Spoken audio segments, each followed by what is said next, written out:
મહેક મહેક થાય ગ્રામ જગતની માટી. હે યુવાનો, હવે આવો બનવા તલાટી. જો વિદ્યાર્થી મિત્રો, ફોર્મ ભરાવાનો સમયગાળો છે એ ફક્ત 2 થી 3 દિવસનો છે. જો તમે આ 2 થી 3 દિવસ ચૂકી ગયા છો, ફોર્મ નહીં સબમિટ કરો, તો બનશે એવું કે આવનારી તલાટીની પરીક્ષા તમે નહીં આપી શકો અને પછીનો જે સમયગાળો છે આવનારા વર્ષોની રાહ જોવી પડશે. એટલે આ 2-3 દિવસના સમયગાળા દરમિયાન જે વિદ્યાર્થીઓએ ફોર્મ ભરવાના બાકી છે એ ફોર્મ ભરી દેશે અને જે વિદ્યાર્થીઓએ હજુ મહેનત શરૂ નથી કરી એ વહેલી તકે મહેનત શરૂ કરી દો. જો ક્યાંક અટવાવ છો, ક્યાંક ગૂંચવાવ છો, તો અમે છીએ તમારી સેવામાં હાજર. આવો માંગરોળ જ્યુપિટર એકેડમીમાં. અમારી જે કોન્સ્ટેબલની બેન્ચ છે એ 3 વાગ્યાથી 5 વાગ્યા સુધી કોન્સ્ટેબલની બેન્ચ શરૂ છે. સાથે ટૂંક જ સમયમાં એટલે કે 1 થી 2 જ દિવસની અંદર તલાટીની બેન્ચ પણ બહોળી સંખ્યામાં શરૂ થવા જઈ રહી છે. એટલે જે કોઈ પણ કોર્સ છે તમારી પરીક્ષા આવશે ત્યાં સુધી તમને તૈયારી કરાવડાવવામાં આવશે. એટલે સમય ખૂબ ઓછો છે, ઓછા સમયમાં ઘણું કામ કરવાનું છે. જો આપણે કોન્સ્ટેબલની વાતો કરતા હતા તો કોન્સ્ટેબલની અંદર ઝડપથી સમય પસાર થઈ ગયો અને એ પરીક્ષાની તારીખ પણ આવી ગઈ. એવી જ રીતે તલાટીની તારીખ પણ આવી જશે. યુદ્ધનું રણશીંગું ફૂંકાઈ જશે અને યુદ્ધનું રણશીંગું ફૂંકાય અને આપણી પાસે શસ્ત્રો ન હોય તો આપણે શું થાય? તો કે હારી જ જવાના છીએ. એ રીતે આપણા માટે આપણા શસ્ત્રો કહેવાય ને પરીક્ષા માટેના, તો એ છે આપણી તૈયારી. આપણી તૈયારી અપ ટુ ડેટ હોય, આપણી તૈયારી ટુ ધ પોઈન્ટ હોય, તો આપણે કોઈ પણ પરીક્ષા હોય, ગમે તેવું પેપર નીકળે તેમાંથી આપણે સરળતાથી એ પરીક્ષાને પાસ કરી શકીએ અને મેરિટમાં આવી અને નોકરી મેળવી શકીએ. તો હવે આજના વિડીયોમાં આપણે વાત કરવાની છે તો કે કોડિંગ ડીકોડિંગ. જે કોડ આપેલો હોય એને ડીકોડ કરવાનો હોય. હવે જ્યારે તમે પરીક્ષા ભરતા હો એટલે એક વસ્તુ તમારે દિમાગમાં ફિટ કરી લેવી કે જ્યારે કોઈ પણ રીઝનિંગની વાત આવે એટલે આપણા પેપરની અંદર એટલે કે રફ પેપરની અંદર એક સીધી એબીસીડી અને બીજી ઊંધી એબીસીડી લખાઈ જવી જોઈએ. A B C D E F એ રીતે 1 થી 26 આલ્ફાબેટ છે. એબીસીડીમાં 26 આલ્ફાબેટ હોય. આ 26 આલ્ફાબેટ આપણે લખી નાખવા અને ઉપર એ 26 નો કર્વ એટલે કે 13 અને 13 એ રીતે લખવું. બોર્ડ ઉપર એક મર્યાદા છે, એક લિમિટેશન છે જેને ધ્યાનમાં રાખી અને મેં એ રીતે લખ્યું છે. એટલે કે ABCDEFG એક સીધી લખી છે અને એક ઊંધી લખી છે. જો તમને ઊંધી આવડતી હોય તો વધુ સારું, ન આવડતી હોય તો ચિંતા કરવાની જરૂર નથી. આપણે એ રીતે લખી નાખવી જોઈએ. કોડિંગ ડીકોડિંગના દાખલા કેવી રીતે હોય અને એમાં જે કોડ આપેલો હોય એ કોડને તમારે ડીકોડ કેવી રીતે કરવાનો હોય તો જોઈએ આપણે એક દાખલો એ રીતે કે જો રજત બરાબર JPG, કવન બરાબર ZEG, મગન બરાબર WBG, હરણ બરાબર NJK, તો મનહર બરાબર શું? જોઈએ કેવી રીતે આને આપણે ડીકોડ કરીશું. તો કે રજત આપેલું છે, કવન આપેલું છે, મગન આપેલું છે અને હરણ આપેલું છે. આપણે શોધવાનું છે મનહર. તો કે રજત એટલે R નું J, J નું P અને T નું G. રજત બરાબર JPG. મગન બરાબર WBG. એના પહેલા આવશે કવન, તો કે કવન નું Z, ક નું Z, w નું E અને ન નું G. બીજું આવશે મગન, તો કે મગન નું W, ગ નું B અને ન નું G. ત્યાર પછી હરણ, તો કે હરણ નું હ નું N, ર નું J અને અણ નું K. આમાં આનો કોડ આપેલો છે. તો મનહર બરાબર આપણે ડીકોડ કરવાનો છે. તો કે મનહર બરાબર તમને ઓપ્શન આપેલા હોય છે. પહેલા જોઈશું આપણે એક પછી એક ઓપ્શનને પણ ધ્યાનમાં લેતા જઈશું. તો કેવી રીતે જોઈએ તો કે મનહર. હવે મનહર તો કે અહીંયા જોઈએ તો કે મનુ શું આપ્યું? તો કે W આપ્યું. તો આપણે અહીંયા લખીશું W. તો કે ઓપ્શનમાં W, તો કે W બધાયમાં છે એટલે હજુ આગળ વધવું પડશે. ત્યાર પછી તો કે મનહર તો કે ન, તો કે ન નો કોડ કયો આપેલો છે? તો કે ન નો કોડ આપેલો છે G એટલે આપણે લખીશું G. WG જુઓ બધાયમાં WG. તો કે WG બેમાં છે A અને D એટલે આ બેમાંથી તો કોઈ આવશે જ નહીં. અડધું કામ હળવું થઈ ગયું, 2 ઓપ્શન તો ગયા. ત્રીજું જોઈએ તો હને શું આપેલું છે? તો કે હને આપેલું છે N એટલે કે હવે આપણે હને આવશે N એટલે આપણો જે પહેલો ઓપ્શન છે એમાં n આવે છે, બીજો જે ડી ઓપ્શન છે એમાં p આવે છે, એટલે આપણો ઓપ્શન હશે શું? તો કે WGNJ. હે સાહેબ, કોડિંગ ડીકોડિંગ હાથે આવતે બહુ સહેલું છે. તમે સમજશો, 5-10 દાખલા કરીશો, આવા તમે હજારો દાખલા કરી શકો તમારી જાતે બનાવીને. જોઈએ એવી રીતે બીજો દાખલો. તો ICE બરાબર 17, ICE બરાબર 17, BAG બરાબર 10 હોય તો DOG બરાબર શોધો. પ્રશ્ન જોતા જ આપણને ખ્યાલ આવે કે અહીંયા ICE છે એનો કોડ આપેલો છે 17, જ્યારે BAG છે એનો કોડ આપેલો છે 10. તો ICE નો કોડ 17 છે, તો આપણે જોઈએ. હવે આપણે આવીએ ABCD માં. તો કે I નો કેટલામો ક્રમ છે? તો કે 9મો ક્રમ છે, તો કે I બરાબર 9મો ક્રમ. પછી C, તો કે C નો ક્રમ કેટલામો આપેલો છે? તો કે C નો ક્રમ આપેલો છે આપણને 3, તો કે 9, અને C નો ક્રમ આપેલો છે 3. ત્યાર પછી તો કે E નો ક્રમ કેટલો આપેલો છે? તો કે E નો ક્રમ આપેલો છે આપણી પાસે, તો કે E નો ક્રમ આપેલો છે આપણને 5, એટલે અહીંયા લખીશું 5. 9 ને 3 12, 12 ને 5 17. આ પહેલો કોડ આપણે સોલ્વ કરી નાખ્યો, પહેલા કોડને ડીકોડ કરી નાખ્યું. બીજું જોઈએ તો કે BAG, એટલે કે BAG બરાબર, તો કે B નો કોડ આપેલો કેટલો હોય? તો કે AB, એનો 2 આપેલો હોય. A બરાબર કેટલું આપેલું છે? તો કે 1, તો કે એનો 1 આપેલો હોય. બરાબર. G બરાબર કેટલું આપેલું છે? તો કે G નો આપેલો છે 7, એટલે કે 2 ને 1 3, 3 ને 7 10, તો કે 10. ઓકે, બે કોડ આપણે સોલ્વ કર્યા. તો હવે DOG નો કેટલો હશે? તો કે DOG બરાબર આપણી પાસે D નો કોડ આપેલો, એટલે કે D નો ક્રમ આપેલો છે 4, O નો આપેલો છે કેટલામો? તો કે 15. O બરાબર આપણી પાસે છે 15, અને ત્યાર પછી આપણી પાસે આપેલું છે G, તો કે G નો કોડ આપેલો છે 7. એટલે 15 ને 4 19, 19 ને 7 26. આ આપણો જવાબ. 19 ને 7 26, આ આપણો જવાબ. જોઈએ આવો એક બીજો દાખલો. તો જો ABCDEF માટે સંજ્ઞા ZYXWVU હોય, ABCDEF માટે સંજ્ઞા એટલે કે એનું આપેલું છે ZYXWVU, આમ આપેલું છે. હવે આપણને એ પહેલું જ જોતા ખબર પડે કે અહીંયા AZ BY CX DW EVFU આમ આપેલું છે. તો ARGUE નું શું થશે? તો કે AZ એટલે કે BY. હવે જુઓ, એક આપેલું છે સીધી લીટીમાં, એટલે કે સીધી ABCD, અને બીજું આપેલું છે તો કે ઊંધી ABCD. એટલે આપણે જો પહેલેથી ઊંધી અને સીધી ABCD બે ક્રમાનુસાર લખેલી હોય તો આપણને કોડ સરળતાથી અને ઝડપથી સોલ્વ થઈ શકે. જોઈએ કેવી રીતે. તો ARGUE બરાબર કેટલા થાય? તો કે A, જુઓ A નું આપેલું છે આપણને કેટલું? તો કે Z, A એટલે Z થશે.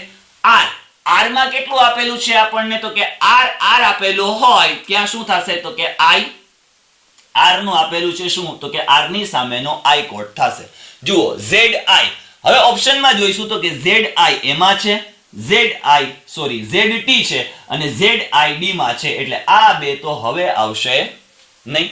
બીજું જોઈએ તો ત્યાર પછી આવે છે G. G માં શું આવે છે? તો કે G માં આવે છે T. G માં આવે છે T, એટલે કે અહીંયા આપણે લખીશું T. ZIT છે, તો કે હજુ આ બંનેમાં ZIT છે, હજુ આગળ વધવું પડશે. U, તો કે U બરાબર કોડ કેટલો આપેલો છે? તો કે આપણને U બરાબર આપેલો છે F. U બરાબર F, તો અહીંયા આપણે U બરાબર લખીશું F. જોઈએ હવે તો કે આની અંદર F આપેલો છે, આમાં U આપેલો છે, એટલે આ ઓપ્શન નહીં આવે, આ ઓપ્શન આવશે ARGUE. એનું હજુ આપણે એક શોધી લઈએ તો એનું આવશે V. તો કે આવશે V, ZITFV.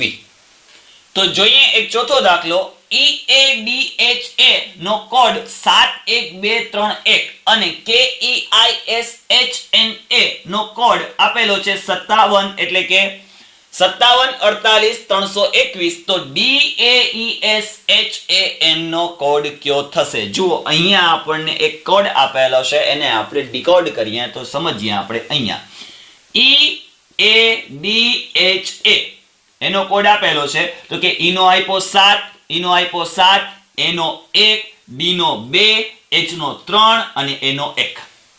એવી જ રીતે KEISHNA એનો કોડ આપેલો છે તો કે 5 7 4 8 3 2 1. તો DAEDAESHAN નો કોડ કયો જોઈએ તો D નો કેટલો આપેલો છે આપણને તો કે D નો આપેલો છે 2. એટલે જોવાનું કે પ્રશ્નની અંદર એટલે કે ઓપ્શનમાં ક્યાંય 2 તો કે 2 વાળા 2 ઓપ્શન છે 6 અને 7 એટલે કે C અને D નથી એટલે આ ઓપ્શન તો 2 વયા જ ગયા.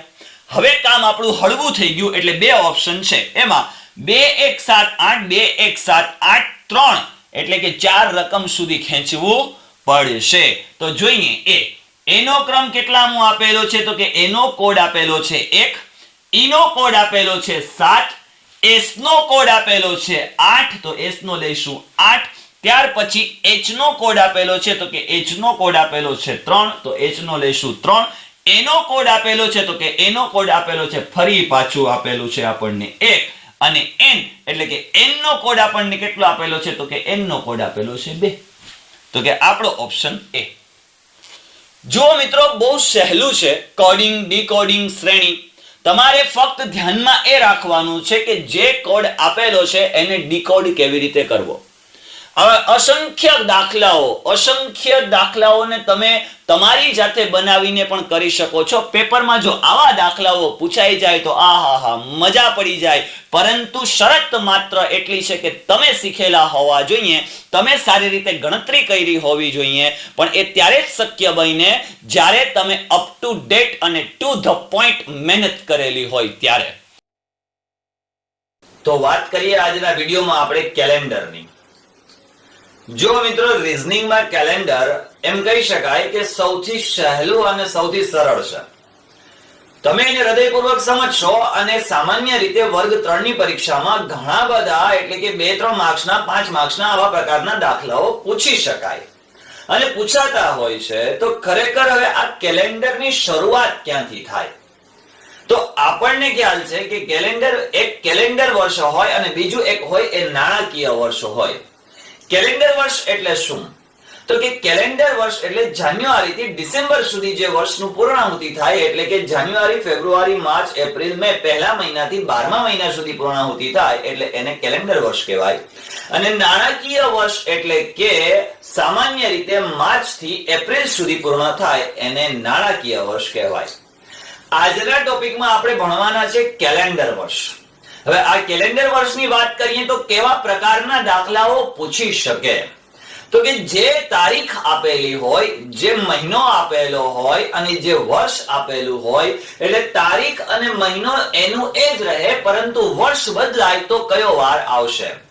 આ બધી જ બાબતોને સમજતા પહેલા આપણે એક બાબત સમજી લઈએ કે એક દિવસની અંદર કેટલા કલાક હોય તો તમે કહેશો કે 24 કલાક હોય, પરંતુ 23 કલાક અને 56 મિનિટ હોય. 23 કલાક અને 56 મિનિટ હોય.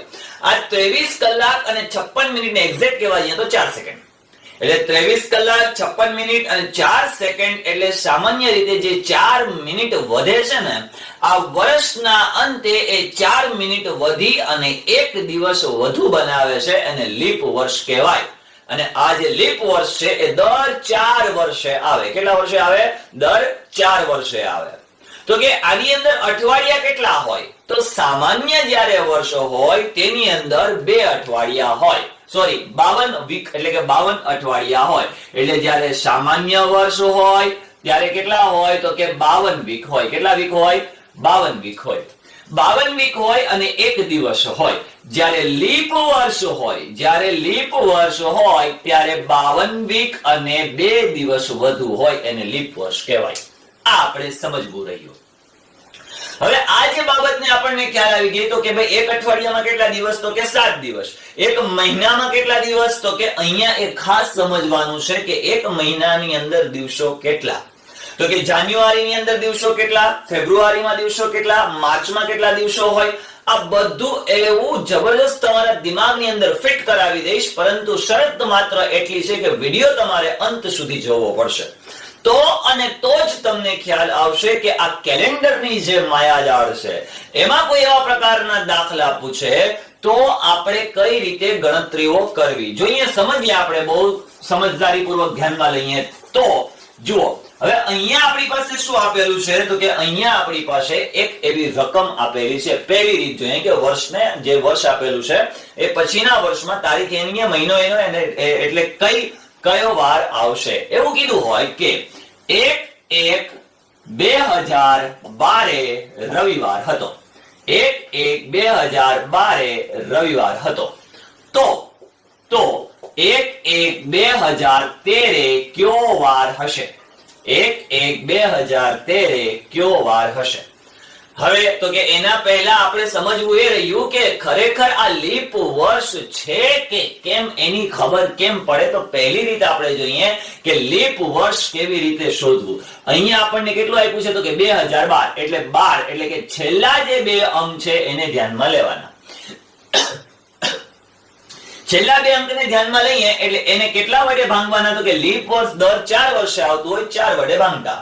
4 એકુ 4, 4 દુ ને 8 અને 4 તેરી ને 12. 12 આવે એટલે 0 0 એટલે એમ કહી શકાય કે આ લીપ વર્ષ છે.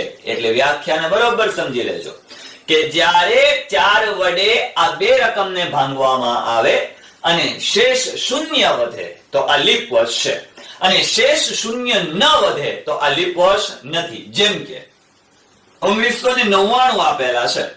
આ 1999 આપેલા છે તો 99 ને એટલે કે બે અંકને એકમ અને દશક બે અંકને 4 વડે ભાંગતા.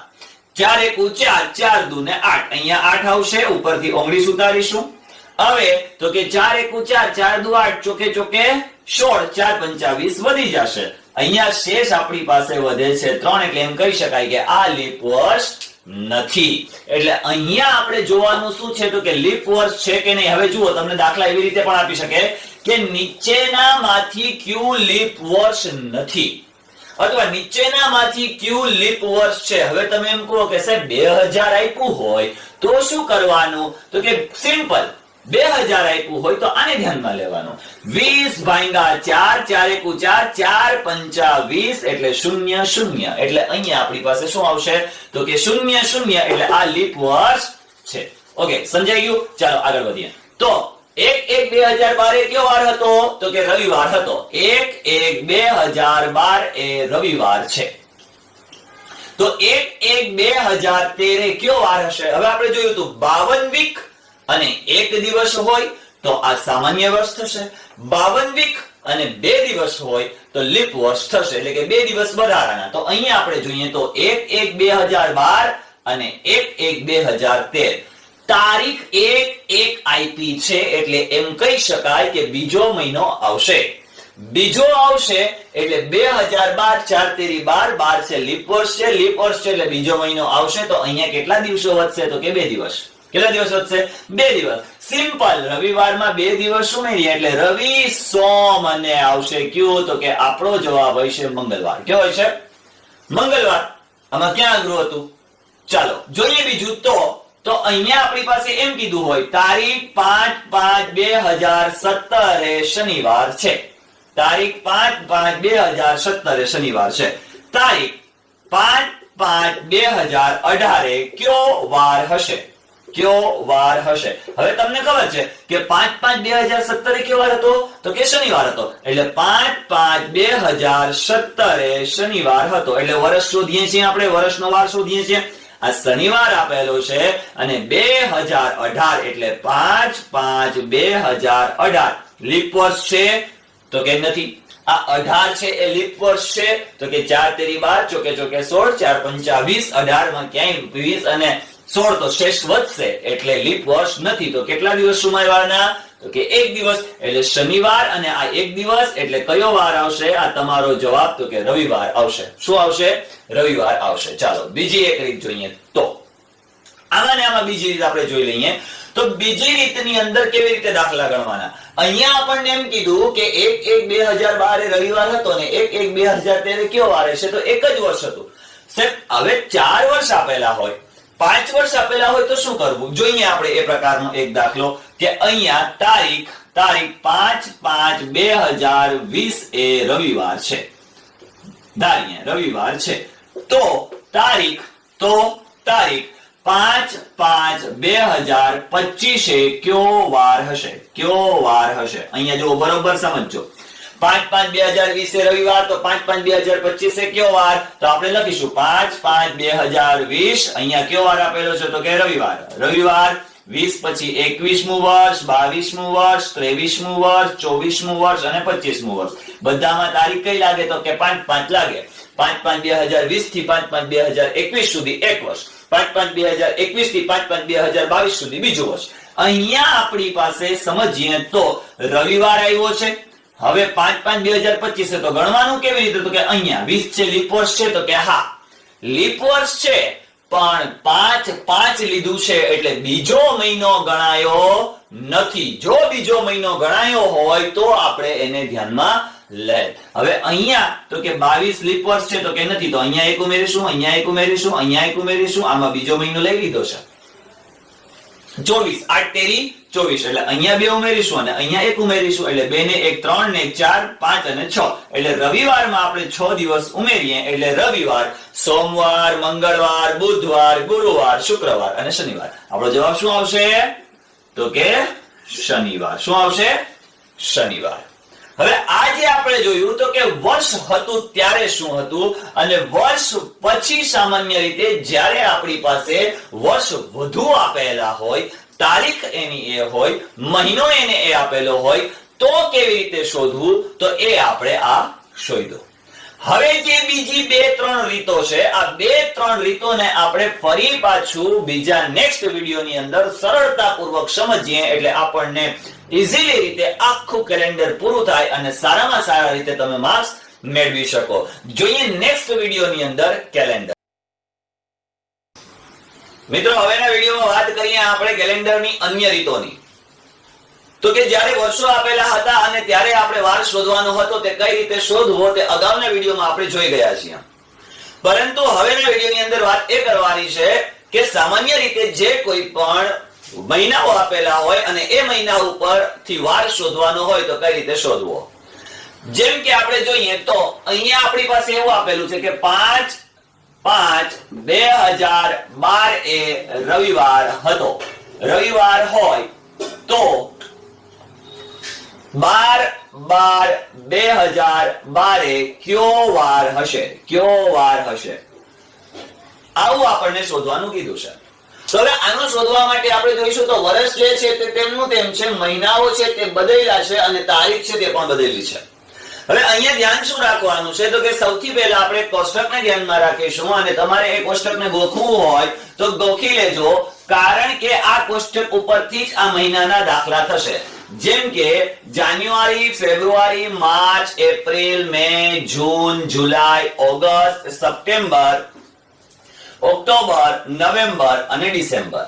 અહીંયા આપણે તો કે આપણને ખબર છે કેટલા દિવસો હોય છે જાન્યુઆરીમાં. તો કે સાહેબ એ કેમ યાદ રાખવું કે જાન્યુઆરીમાં કેટલા દિવસો હોય છે?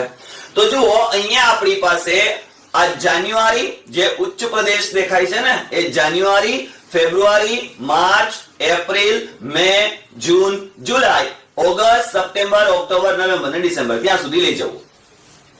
પરીક્ષાની અંદર પણ તમારે આવી રીતે ગોખેલું હશે એટલે તમને જે દાખલો પૂછાશે ફટાક દઈને તમારા મગજમાં આવશે કે અહીંયા આ રીતે 31 દિવસ થાય. તો આ જે આપેલા છે એ 31, બીજું છે 28 અને 29. જો લીપ વર્ષ હોય તો 29 દિવસ અને લીપ વર્ષ ન હોય તો 28 દિવસ. 31, 30, 31, 30, 31, 31. અહીંયા ખાસ ધ્યાન રાખજો કે 31, 31, 30, 31, 30, 31. હવે તો કે કેટલા દિવસોને ધ્યાનમાં લેવાના? ત્યાં 52 વીક અને 2 દિવસ એટલે આપણે વર્ષ હતું ત્યારે 2 દિવસ ઉમેરતા, 52 વીક 1 દિવસ જ્યારે સામાન્ય વર્ષ હોય ત્યારે 1 દિવસ ઉમેરતા. અહીંયા આપણે શું કરવાનું છે? તો કે જાન્યુઆરી એટલે પહેલો મહિનો, બીજો, ત્રીજો, ચોથો, પાંચમો, છઠ્ઠો, સાતમો, આઠમો, નવમો, 10, 11 અને 12. આમ આપણને 12 મહિના આપેલા છે. હવે આપણને ખબર છે કે અહીંયા જાન્યુઆરીમાં 31, ફેબ્રુઆરીમાં કેટલા હોય? તો કે 28 હોય અથવા 29 હોય. માર્ચમાં 31, 30, 31, 30, 31. જુઓ બરોબર ધ્યાન આપજો. અહીંયા જાન્યુઆરી, ફેબ્રુઆરી, માર્ચ, એપ્રિલ, મે, જૂન, જુલાઈ જુલાઈ અને ઓગસ્ટ બંનેમાં કેટલા થશે તો કે 31 સપ્ટેમ્બરમાં 30 31 30 અને 31 અહીંયા કેટલા દિવસોને ધ્યાનમાં લેવા તો કે જુઓ જ્યારે 31 હોય ત્યારે 3 દિવસ 28 હોય ત્યારે 0 અને 29 હોય ત્યારે 1 31 હોય ત્યારે 3 2 3 2 3 2 3 આમ ધ્યાનમાં લેવા પડે હવે આ કઈ રીતે તો જોઈએ આપણે તો અહીં આપણે જોઈએ 5/5/2012 એ રવિવાર હતો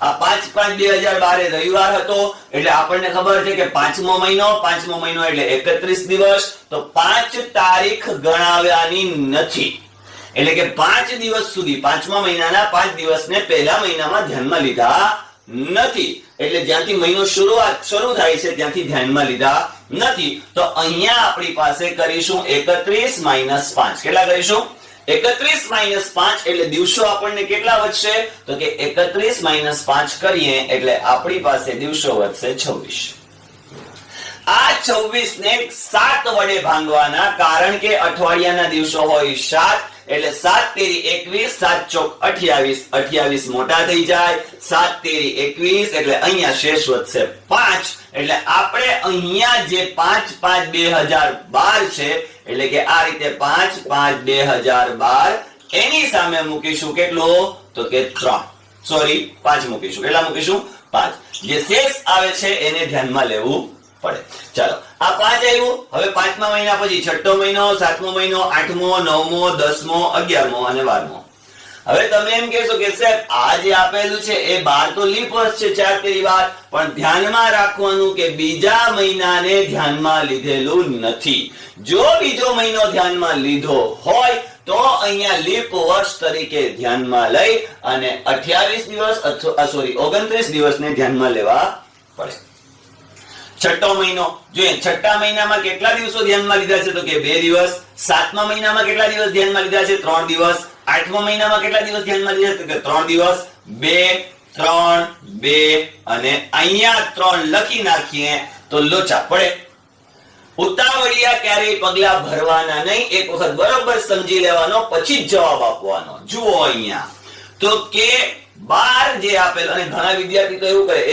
એઝ્યુમ આમ જ હોય અરે વાલીડા એમ ન હોય ખોટું પડશે એક માર્ક જશે 0.25 0.33 જે કોઈ પણ માઈનસ પદ્ધતિ હશે એમાં માઈનસ માં વયો જાય એટલે એક વખત ફરજિયાત પડે ગણતરી કરી લેવાની તુક્કા મારવાના નહીં એટલે અહીંયા બરોબર સમજીએ તો 12મો મહિનો આપેલો છે અને 12મા મહિનાની કઈ તારીખ આપેલી છે તો કે 12 તારીખ આપેલી છે હવે 12 તારીખ આપેલી છે એટલે આપણે અહીંયા કરીશું 12/7 કેમ કે 12 દિવસને જ ધ્યાનમાં લીધા છે 12 પછીના દિવસોને ધ્યાનમાં લીધા નથી વર્ષ ત્યાં પૂરું થઈ જાય છે એટલે 7 × 7 7 × 14 એટલે 7 × 7 12 માંથી 7 જાય તો કેટલા આવશે 5 તો અહીંયા લઈશું આપણે 5 હવે 5 ને 5 10 10 ને 5 15 15 ને 5 20 20 ને 5 25 અહીંયા કરીશું 25/5 એટલે 25 સોરી 25/7 એટલે 7 × 14 7 તેરી 21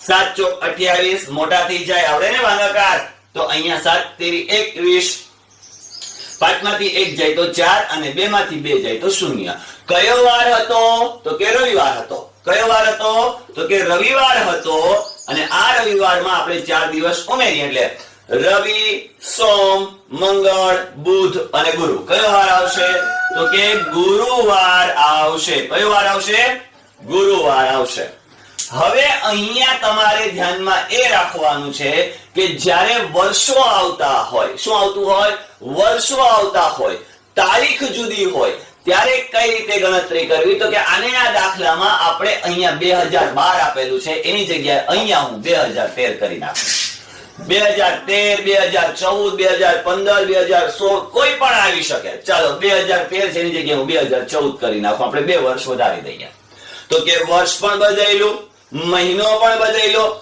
અને તારીખ પણ બદલાઈ આ ત્રણ બાબતો બદલે છે તો શું કરવું તો એના માટે આપણે ખાસ ધ્યાન રાખવાનું કે આપણે સૌથી પહેલા શું કર્યું હતું અગાઉના વિડિયોમાં તો કે વર્ષને બદલ્યા હતા શું કર્યું હતું તો કે વર્ષનો વાર શોધ્યો હતો તો અહીંયા 2012 આપેલું છે, આ 2012, આ 2012 પછી તો કે 2013 પછી તો કે 2014, આપણે 14 સુધી લેવાનું છે. અહીંયા રવિવાર હતો, ફક્ત તાળવાનું છે, કેલેન્ડરમાં મેચ કરવા જતા નહીં મળે.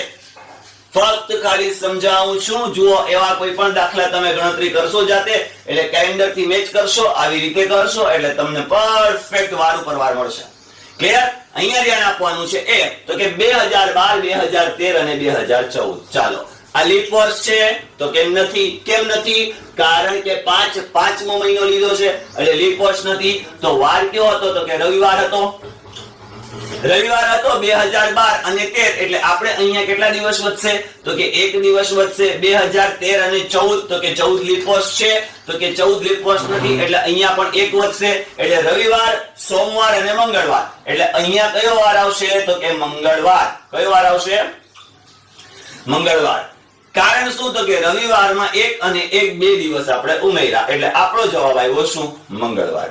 ચાલો, ઠેકડો મારી લીધો. ક્યાં સુધી આનો ઠેકડો માર્યો? તો કે 5/5/2012 થી 5/5/2012 થી 5/5/2014 સુધી ઠેકડો માર્યો. એટલે 5/5/2014 સુધી શું વાર આવ્યો? તો કે મંગળવાર આવ્યો. આ 5/5/2014 સુધી જો મંગળવાર આવ્યો તો હવે આપણે ગોતવાનું ક્યાં સુધીનું છે? તો કે 12/12/2014. ક્યાં સુધી? 12/12/2014. હવે મહિનાઓને ધ્યાનમાં લઈએ. મહિનાઓને ધ્યાનમાં લેતા તો કે અહીંયા આપણી પાસે પાંચમો મહિનો જે છે 5/5/2014, પાંચમો, છઠ્ઠો, સાતમો, આઠમો, નવમો, 10મો, 11મો અને 12મો આ મહિના લઈ લીધા. 5 દિવસને ધ્યાનમાં લેવાના નથી એટલે પાંચમા મહિનામાં દિવસો કેટલા હોય? તો કે 31. 31 - 5. આ 31 - 5 કરીએ એટલે આપણને ખબર છે કેટલા મળશે? તો કે 26. 26 ભાગ્યા 7, 7 × 7, 7 × 14, 7 × 21, 7 × 28 એટલે અહીંયા મળશે આપણને 5. એટલે અહીંયા દિવસોની સામે મૂકીશું કેટલા? તો કે 5. હવે છઠ્ઠો મહિનો આખો મહિનો આવશે એટલે 30 દિવસ હોય એટલે 2. સાતમો મહિનો આખો દિવસ હોય એટલે 31 દિવસ આવશે એટલે 3. આઠમા મહિનામાં પણ 3 દિવસ, નવમામાં 2 દિવસ, 10મામાં 3 દિવસ, 11માં 2 દિવસ, 12માં 3 દિવસ. પણ ધ્યાન રાખવાનું શું? તો કે 12મો મહિનો જે આપેલો છે એના કેટલા દિવસોને ધ્યાનમાં લીધા છે? તો ફક્ત 12 દિવસોને ધ્યાનમાં લીધા છે. 12 દિવસોને ધ્યાનમાં લીધા છે એટલે 12/7 = 7/5. 7 × 14 ન આવે. કેમ? કારણ કે 12 થી 14 મોટા થઈ જાય એટલે ભાગ ચાલે નહીં. ઘણાને ભાગાકારમાં પણ લોચા પડે છે એટલે એક વખત એ પણ શીખી લેવું. ચાલો, તો અહીંયા આપણી પાસે કેટલું આવશે? તો કે 12. તો કે 12/7 એટલે કેટલું મળશે? 5. એટલે અહીંયા આપણે મૂકીશું 5. 5 ને 5 10, 10 ને 5 15, 15 ને 5 20 ને 5 25 કેટલા મળશે? તો કે 25. 25/7. 25/7. જુઓ, 5/5/2014 કયો વાર હતો? તો કે મંગળવાર હતો. હવે ભાંગીને જોઈએ કે કેટલા દિવસો વધે છે. તો 7 × 7, 7 × 14, 7 × 21, 7 × 21, 7 × 28 એટલે 7 × 21, 25 માંથી 21 જાય તો 4. મંગળવારમાં આ 4 દિવસ તમે ઉમેરો એટલે મંગળ, બુધ, ગુરુ, શુક્ર અને શનિ. કયો વાર આવશે? તો કે શનિવાર. આ આપણો જવાબ શું આવશે? શનિવાર. કેટલું અઘરું? એટલું જ સહેલું. પણ તમને આ જો દિમાગમાં હશે, તમે બરોબર સચોટતાપૂર્વક અભ્યાસ કર્યો હશે, વિડિયો પૂરેપૂરો જોયો હશે, અગાઉનો વિડિયો પણ જોયો હશે, તો તમને આ રીત સરળતાથી સમજાઈ જશે. 2 માર્ક્સનો દાખલો પૂછે, 2 માર્ક્સ પૂછે, 3 માર્ક્સ પૂછે, 4 માર્ક્સ પૂછે, તો જો કેલેન્ડર ના પૂછે એટલે હસતા આનો ફટાફટ તમે જવાબ આપી શકો. ચલો, હવે ઘણા વિદ્યાર્થીઓ એવું કહેતા હતા કે સર, જે કોઈ પણ સમાન વર્ષ છે એ સમાન વર્ષ એના જેવું જ વર્ષ ક્યારે આવશે એવું શોધવું હોય તો શું કરવાનું? તો એના માટે એક મસ્ત રીત તમને બતાવી દઉં કે તમારે એક કોષ્ટકને દિમાગમાં રાખવાનું. જુઓ, બરોબર ધ્યાન આપજો કે કોષ્ટકને એક દિમાગમાં તમે ફિટ કરી લેજો અને એ કોષ્ટક મુજબ જે વર્ષ આવે એ વર્ષને તમારે શોધી લેવાનું. જેમ કે આપણે જોઈએ તો કેવી રીતે? તો કે અહીંયા આપણી પાસે એક તો કે લીપ વર્ષ એટલે કે વર્ષ આપેલા છે, વર્ષ આપેલા છે. હવે આપણને ખબર છે કે પહેલા લીપ, પછી લીપ વર્ષ એટલે કે આ લીપ વર્ષ જ છે. લીપ વર્ષ પ્લસ 1, લીપ વર્ષ પ્લસ 2 અને લીપ વર્ષ પ્લસ 3. લીપ વર્ષ પ્લસ 1, લીપ વર્ષ પ્લસ 2, લીપ વર્ષ પ્લસ 3. સમાન જ્યારે શોધવાનું હોય તો કે સમાન કેલેન્ડર શોધવાનું હોય ત્યારે શું કરવું? હવે અહીંયા વર્ષ આપેલા છે, લીપ વર્ષ આપેલા છે, લીપ વર્ષ વત્તા 1, લીપ વર્ષ વત્તા 2 અને લીપ વર્ષ વત્તા 3. બરોબર દિમાગમાં ગોઠવી લેજો કે પછી આવે અને પહેલા આવે. હવે જો પછી આવે ને ત્યારે તમારે શું કરવાનું? તો કે પછી -11 + 11. જુઓ બરોબર ધ્યાન આપજો. તો અહીંયા +28, અહીંયા આવશે +28, અહીંયા આવશે -28. +28 અને -28 હવે આવશે તો કે +11 +6 +11 +11.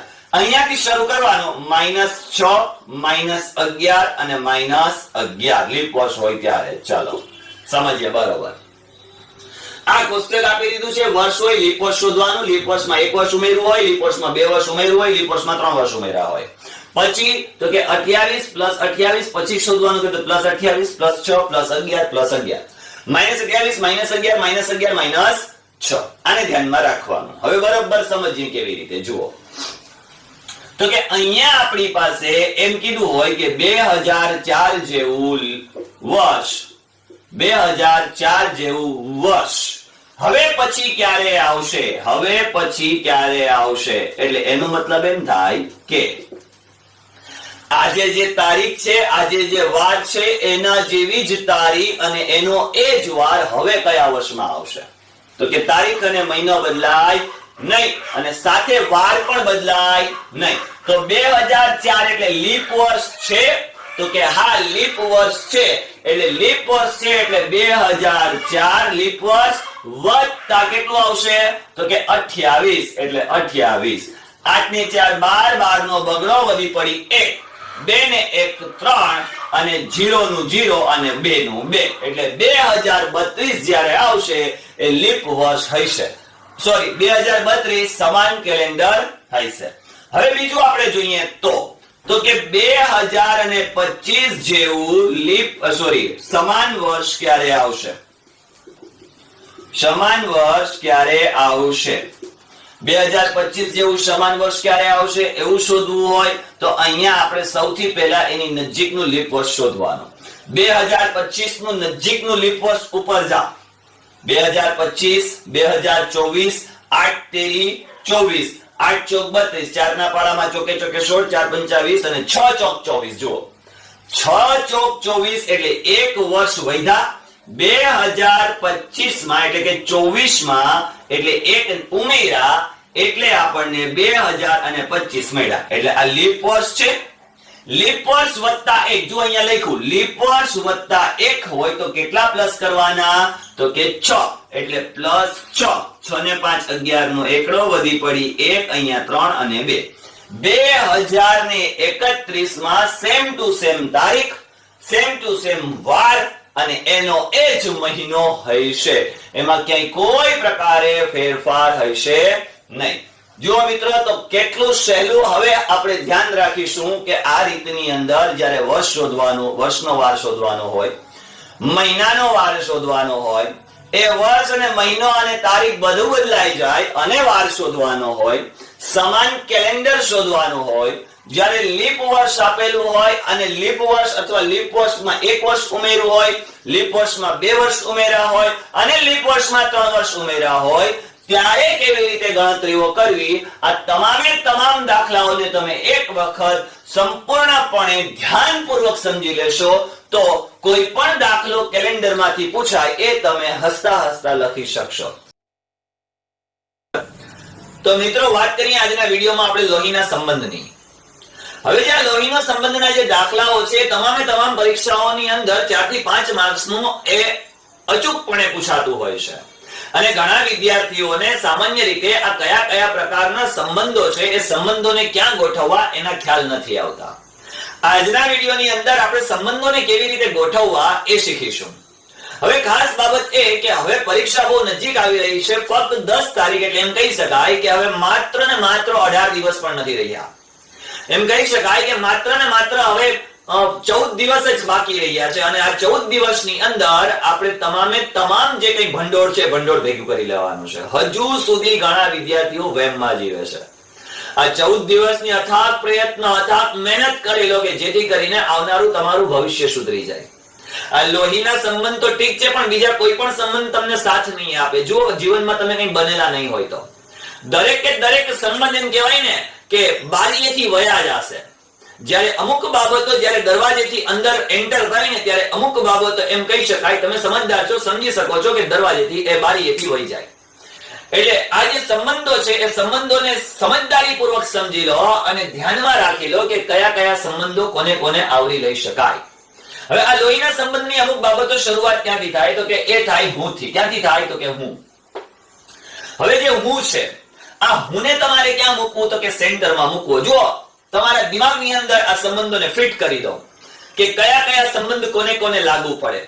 તો કે હું છે આપણા માતા હોય અને આપણા પિતા હોય. આપણી માતા હોય અને આપણા પિતા હોય. એની ઉપર આપણા દાદા હોય, આપણી દાદી હોય, આપણા નાના હોય અને આપણી નાની હોય. આ રિલેશન આપણને ખબર છે. હવે તો કે માતા પિતાની લાઈનમાં તો કે પિતાના કોણ હોય તો કે ભાઈ હોય. એ આપણા શું થાય તો કે કાકા થાય. કોણ થાય? કાકા થાય. હવે તો કે કાકા, હવે ઘણાને તો મોટા બાપાની ખબર નથી. મોટા બાપા કિને કહેવાય? જો મોટા બાપા એટલે કે આપણા જે કાકા છે એટલે કે આપણા જે પપ્પા છે આપણા પપ્પાના મોટા ભાઈ એટલે એને આપણે મોટા બાપા કહીએ. શું કહીએ? મોટા બાપા આપણે કહીએ. અથવા મોટા પપ્પા પણ તમે કહેતા હોય તો કોઈ વાંધો નથી. બીજું તો કે કાકાની પત્ની હોય, કાકાની પત્ની હોય એને શું કહેવાય તો કે કાકી કહેવાય. શું કહેવાય? કાકી કહેવાય. મોટા બાપાની પત્ની હોય એને મોટી માં કહેવાય. શું કહેવાય તો કે મોટી માં કહેવાય. હવે આપણી માતાના પપ્પા હોય, આપણી માતાના પપ્પા હોય એને આપણે શું કહીએ તો કે મામા કહીએ. શું કહીએ? મામા કહીએ. આ મામાની પત્ની હોય તો એને શું કહેવાય? મામી કહેવાય. શું કહેવાશે? મામી કહેવાશે. અહીંયા આપણે ધ્યાનમાં રાખીએ તો કે સામાન્ય રીતે આપણે પિતાની બહેન હોય તો આપણી શું થઈ જાય તો કે ફઈ થઈ જાય. શું થઈ જાય? ફઈ થઈ જાય. આપણી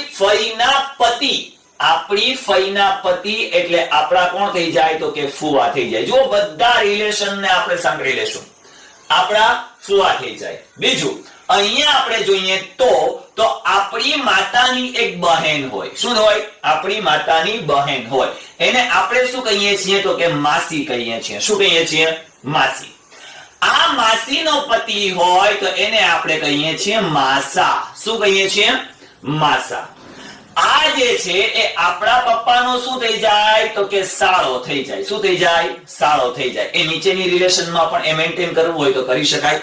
સાળા થઈ જાય. ચાલો હવે અહીંયા આપણે એ સાળા સાડી બધા ધ્યાનમાં નથી લેતા. આપણે મામા, મામી, કાકા, કાકી, ફોય, મોટા બાપા આ બધાને આપણે ધ્યાનમાં લઈએ. હું તો મારો ભાઈ હોય અને બીજું કોણ હોય તો કે મારી બહેન હોય. હું, મારો ભાઈ અને મારી બહેન. મારા ભાઈની પત્ની મારી શું થઈ જશે તો કે ભાભી. તમારા ભાઈની પત્ની હોય તો તમારી શું થઈ જાય તો કે ભાભી થઈ જાય. હવે મારી બહેનનો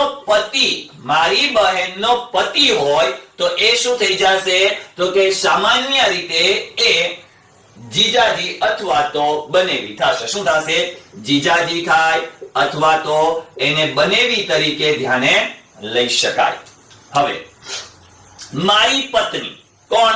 મારી પત્ની. તો હું ભાઈ બહેનને આ બાજુ રાખી દઉં છું અને પત્નીને આ બાજુ રાખી દઉં છું. અહીંયા હું ભાઈ રાખી દઉં છું તો કે ભાઈ અને ભાઈની પત્ની એટલે મારી શું થઈ જશે તો કે ભાભી. મારી શું થઈ જશે? ભાભી. ઓકે.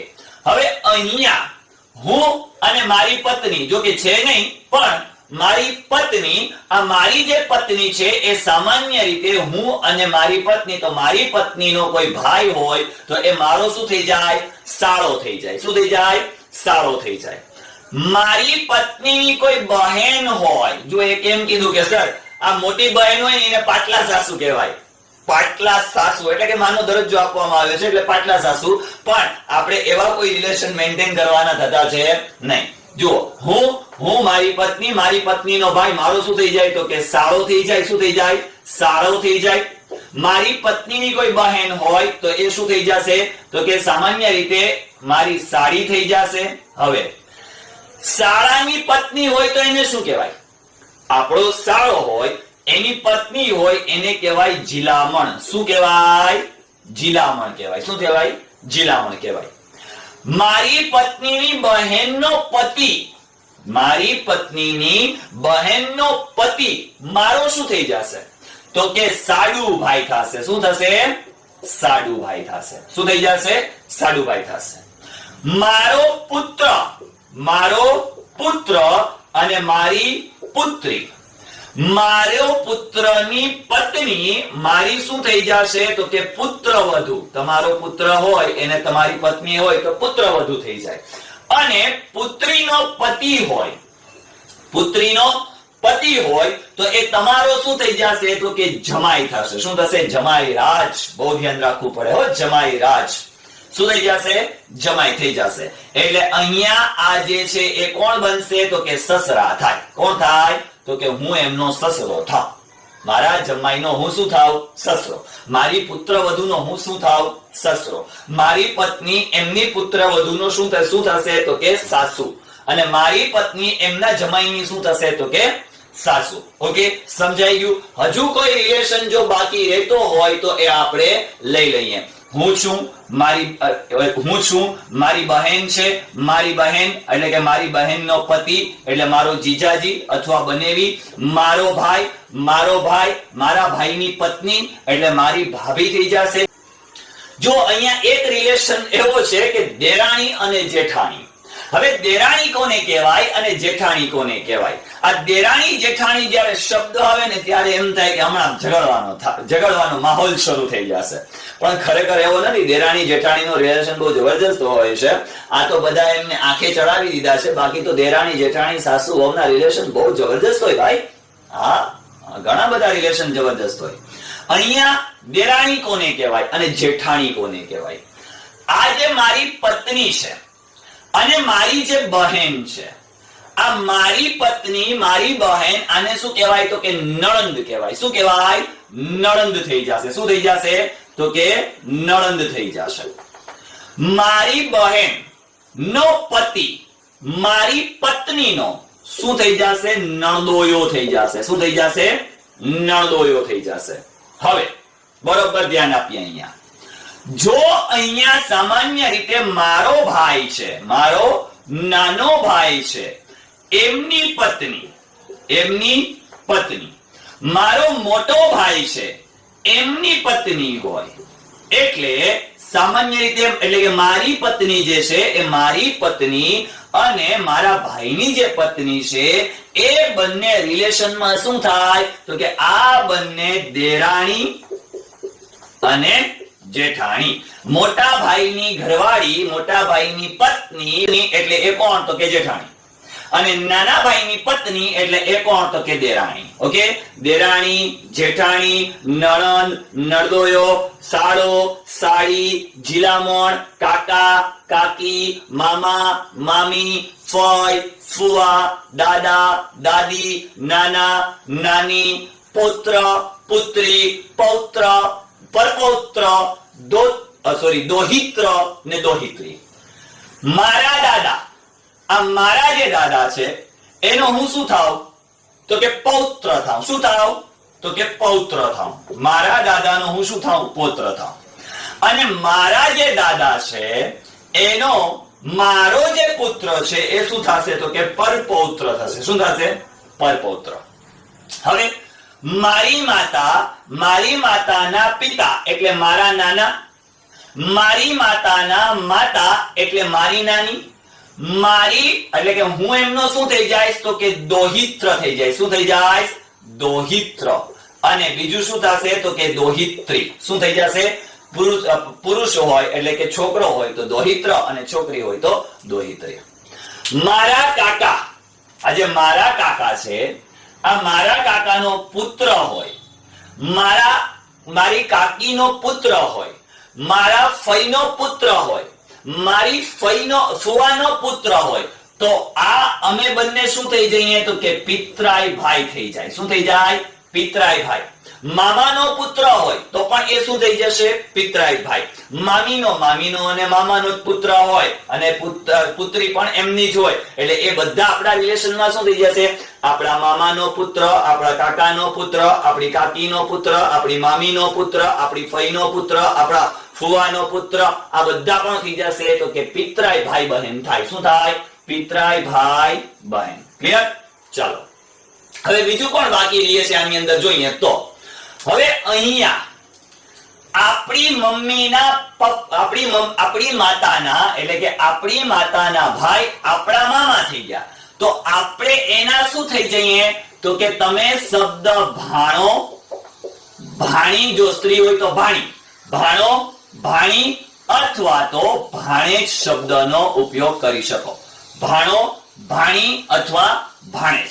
હવે બીજું તો અહીંયા આપણી પાસે એમ કહીએ કે આપણી માસી છે, માસા છે, તો આના જે છોકરા છે એનો રિલેશન શું થાય? તો કે આપણા પિતરાઈ ભાઈ થાય. આપણી સાથે એમના છોકરાનું રિલેશન શું થાય? તો કે પિતરાઈ ભાઈ. અહીંયા આ કાકા છે, કાકી છે, ફઈ છે, ફુવા છે, આ બધા શું બની જશે? તો કે આપણે એના શું થઈ જશું? તો કે ભત્રીજા અથવા ભત્રીજી થઈ જશું. ક્લિયર થઈ ગયું? Okay, perfect. જે કોઈ પણ રિલેશન હતા એ આખા બધા જ રિલેશનને આપણે મેન્ટેન કરી દીધા છે. આપણને ખબર છે કે સામાન્ય રીતે જે કોઈ પણ આમાં અમુક નામ તો નવા નામ છે, જેમ કે જીલામણ.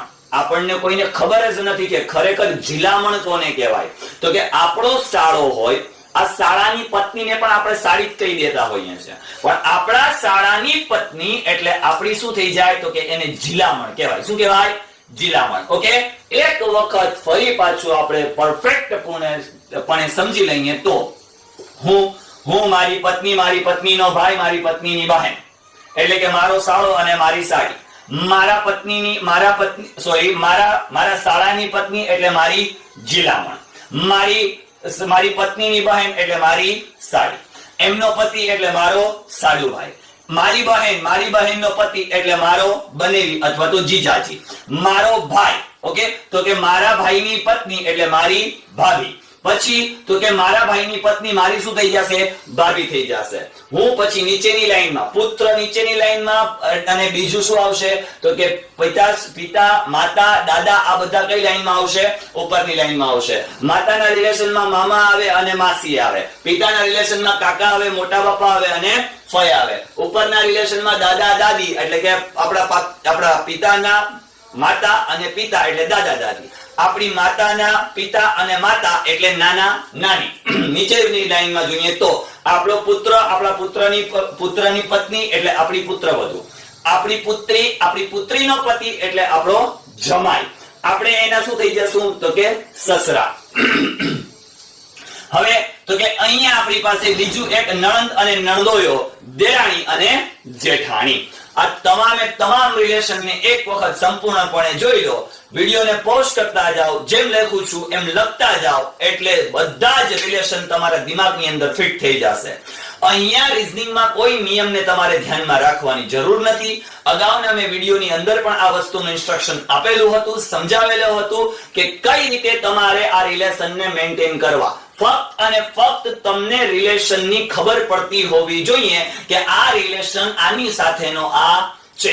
એટલે એવું નહીં લખવાનું કે મેલ છે એને આ બાજુ જવા દો, ફિમેલ છે એને આ બાજુ જવા દો. ખાસ એક વસ્તુ ધ્યાન રાખવાની એ કે જો માણસ હોય એટલે કે પુરુષ હોય, કોણ હોય? પુરુષ હોય તો ત્યાં પ્લસ આપવું અને સ્ત્રી હોય ત્યાં શું આપવું? તો કે માઇનસ આપવું. આનાથી ફક્ત આપણે જાતિ જે કઈ છે એનો તફાવત નીકાળવાનો. બાકી આની અંદર તમને રિલેશન જ્યાં મજા આવે ત્યાં ગોઠવવાનું. તમને પરફેક્ટ આવડવું જોઈએ. તો મિત્રો, વાત કરીએ આજના વિડીયોમાં આપણે લોહીના સંબંધની. રીઝનિંગનો એક એવો મુદ્દો છે લોહીનો સંબંધ કે વર્ગ 4 થી વર્ગ 3, વર્ગ 2 અને વર્ગ 1 ની તમામે તમામ પરીક્ષાઓની અંદર આના મુદ્દાઓ પૂછાતા જ હોય છે, આના પ્રશ્નો પૂછાતા જ હોય છે. 2 માર્ક્સના હોઈ શકે, 4 માર્ક્સના હોઈ શકે અને 5 માર્ક્સના હોઈ શકે. કોઈ પણ મુદ્દો પૂછાય એટલે આપણે હૃદયપૂર્વક સમજેલા હોય અને હૃદયપૂર્વક આપણે શીખેલા હોય તો સરળતાથી એ દાખલાઓ આપણે કરી શકીએ અને માર્ક્સ મેળવી શકીએ. હવે લોહીના સંબંધની શરૂઆત ક્યાંથી થાય? તો લોહીના સંબંધની વાત કરતા પહેલા એક વાત અચૂકપણે જણાવી દઉં કે આજે આપણે 2000 લોકો સુધી પહોંચી શક્યા. આપ સર્વેનો ખૂબ ખૂબ ધન્યવાદ, આપ સર્વેનો ખૂબ ખૂબ આભાર કે આપને હું જે કંઈ સમજાવું છું એ બધું જ સમજાય છે અને આપ લોકો મને જે પ્રેમ કરી રહ્યા છો અને આજ આપણો પરિવાર 2000 નો પરિવાર થઈ ચૂક્યો છે. એટલે એજ્યુકેશન મસ્ટ એન્ડ મોસ્ટ નો આજ 2000 લોકોનો પરિવાર આજ મારી સાથે જોડાયો છે. આવી જ રીતે આ તમે જે કંઈ મને પૂરું કરો છો એ મારા માટે એક ઇન્સ્પિરેશન છે, એક મારી અંદર એક જુસ્સો અને એક જોમ ભરે છે. તમારું જે લાઈક નું બટન તમે દબાવો છો, તમે સબસ્ક્રિપ્શન નું બટન જે દબાવો છો, એમ કહી શકાય કે મને નવા ને નવા મુદ્દાઓ તમારી સમક્ષ રજૂ કરવા માટે પ્રેરિત કરે છે, મને મોટિવેશન પૂરું પાડે છે. આવી જ રીતે તમારા જે કોઈ મિત્રો છે ત્યાં સુધી મારી ચેનલ જો પહોંચતી રહેશે અને આવી જ રીતે તમે લાઈક અને સબસ્ક્રિપ્શન કરતા રહેશો અને મારી ચેનલને જોતા રહેશો તો કંઈક નવા મુદ્દાઓ સાથે અને કંઈક વિશેષ પ્રયત્નો સાથે આપણે સૌ સાથે મળીને શીખવાનો પ્રયત્ન કરીશું. હવે વાત કરીએ આપણે તો કે લોહીના સંબંધની. તો આ લોહીનો સંબંધની શરૂઆત ક્યાંથી થાય? તો કે સર્વપ્રથમ આપણને ખબર છે અને એક વાત ખાસ જણાવી દઉં કે આજે લોહીનો સંબંધ છે ને એ જ મહત્વનો સંબંધ છે. બાકી દુનિયાની અંદર તમામ સંબંધો બધા ફેક સંબંધ કહી શકાય, એમ કહી શકાય ખોટા સંબંધો છે. કોઈએ માઠું ના લગાડવું, પરંતુ કહેવાનો મતલબ એવો છે કે ઘણા બહુ ઓછા એવા લોકો હોય છે કે જે લાગણીઓના સંબંધને સમજી શકતા હોય છે. બાકી ખરેખર જે સાચો સંબંધ હોય છે ને એ લોહીનો સંબંધ હોય છે. હવે આ લોહીના સંબંધની શરૂઆત ક્યાંથી થાય? આ લોહીના સંબંધની અંદર શરૂઆત થાય હુંથી. હું એટલે કોણ? તો કે તમે પોતે. જો બરોબર ધ્યાનપૂર્વક સમજશો ને એટલે આ લોહીનો જે સંબંધ છે એ તમને સરળતાથી સમજાઈ જશે. તો પહેલા તો આપણે જે રિલેશન છે એ રિલેશનને આપણે સમજી લઈએ. જેમ કે હું, આપણે ધ્યાનમાં રાખીએ શરૂઆત ક્યાંથી થાય? તો કે હું. હવે મિત્રો ઘણા વિદ્યાર્થીઓ એવું કરતા હોય છે કે નિયમો અનુસાર ચાલતા હોય છે. જુઓ ભાઈ, રીઝનિંગમાં કોઈ નિયમ લાગુ પડતો નથી. આપણને ફક્ત અને ફક્ત આ જે લોહીનો સંબંધ છે એનો મુખ્ય એક જ હેતુ છે કે તમે જે સંબંધ છે એ સંબંધને સમજી શકતા હોવા જોઈએ કે આ તમારું કોણ છે. આ એટલું તમને ખબર પડી જાય ને તો તમે દાખલો સરળતાથી ગણી શકશો. અહીંયા શરૂઆત કરીએ. ઘણા વિદ્યાર્થીઓ એવા નિયમો અનુસાર ચાલતા હોય કે ફિમેલ ને આ બાજુ મૂકો, મેલ ને આ બાજુ મૂકો. હા, સમજી શકાય, પરંતુ તમે ભૂલ નહીં જ કરો. એનું કારણ તમને સમજાવી દઉં કે તમે સંબંધને બરોબર સમજી ગયા છો અને કદાચ સંબંધને બરોબર સમજ્યા નહીં હોય ને તમે ફિમેલ ને આ બાજુ મૂકશો કે મેલ ને આ બાજુ મૂકશો તો કોઈ ફરક પડવાનો નથી. પરંતુ સમજેલા હશો તો તમે ગમે ત્યાં મૂકશો, સમજી શકશો. ચાલો જોઈએ આપણે તો કે શરૂઆત ક્યાંથી થાય? તો કે શરૂઆત હુંથી થાય. તો કે મારા કોણ હોય? તો કે મારા પપ્પા હોય. કોણ હોય? પપ્પા હોય. એટલે એમને પિતાશ્રી કહી શકાય, અથવા તો આપણે અહીંયા લખીએ પિતા. આ પિતાની પત્ની એટલે તમારી શું થાય? તો કે માતા થાય. આ પિતાની પત્ની તમારી શું થાય? તો કે માતા થાય. હવે પિતાના પિતા હોય, અત્યારે આપણે ફક્ત એક રિલેશન મેન્ટેન કરી લઈએ. પિતાના પિતા હોય એટલે તમારા શું થાય? તો કે દાદા થાય. શું થાય? દાદા થાય. તમે એના શું થાવ? તો કે હું જે કંઈ પણ છે એનો પૌત્ર થાવ. શું થાવ? તો કે પૌત્ર થાવ. શું થાવ? પૌત્ર થાવ. દાદા હોય તો સાથે કોણ હોય? તો કે દાદાની પત્ની એટલે આપણી દાદી. આ જે પિતા છે, પિતાના પપ્પા એટલે કે પિતાના પિતા આપણા શું થાય? તો કે દાદા થાય. એટલે પિતાના કોણ થશે? તો કે પિતા થશે. આ પિતાની કોણ થશે? તો કે માતા થશે. આપણી પત્ની છે, આપણી જે પત્ની આપણા પિતાની જે પત્ની છે એ આપણી શું થશે? તો કે માં થશે. આ માના જે શું થાય? તો કે પપ્પા અથવા તો પિતા હોય. આ માના પિતા હોય એને આપણા શું કહેવાય? તો કે નાના કહેવાય. શું કહેવાય? નાના કહેવાય. આપણી પત્નીને આપણા પિતાની પત્ની એટલે કે આપણી માતાની માતા હોય એ શું થાય? તો કે આપણી નાની થાય. શું થાય? નાની થાય. હવે આપણા પિતાના ભાઈ હોય? તો કે હા, આપણા પિતાના ભાઈ એટલે એમ કહી શકાય કે આપણા શું થશે તો કે કાકા થાય. શું થાય?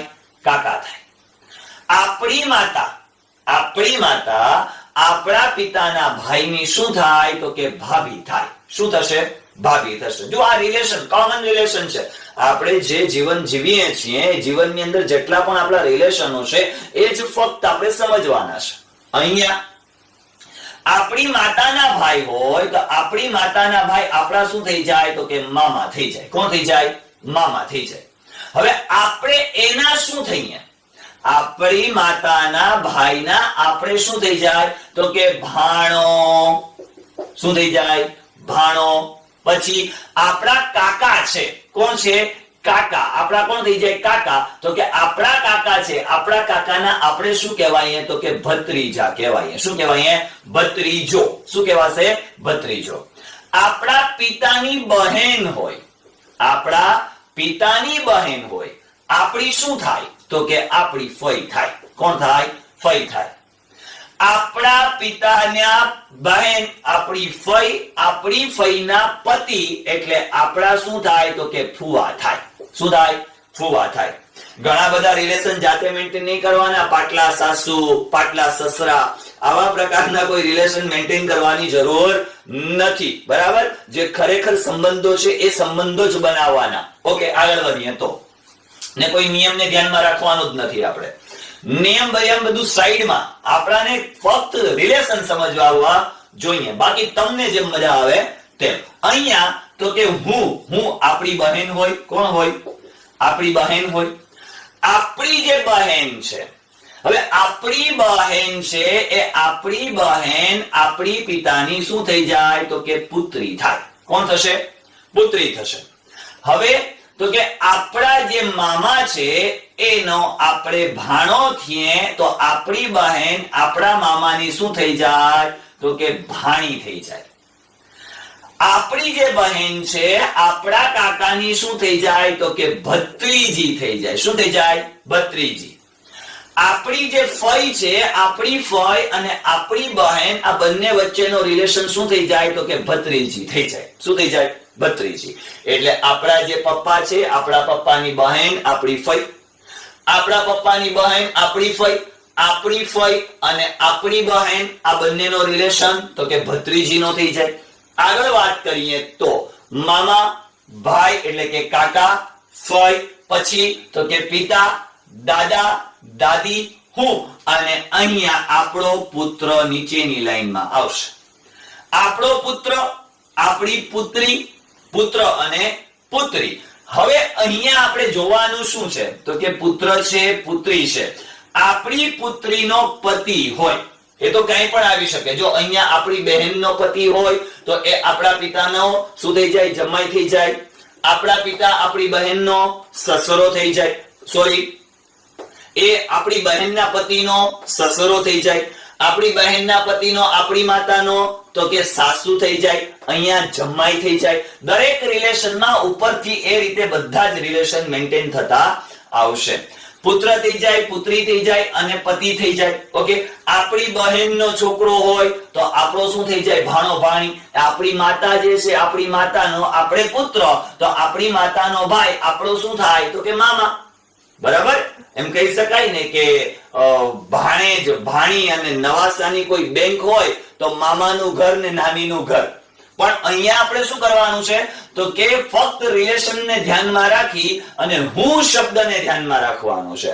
આ લગભગ જે રિલેશન છે આ બધા જ રિલેશનને આપણે ધ્યાનમાં રાખી લીધા છે.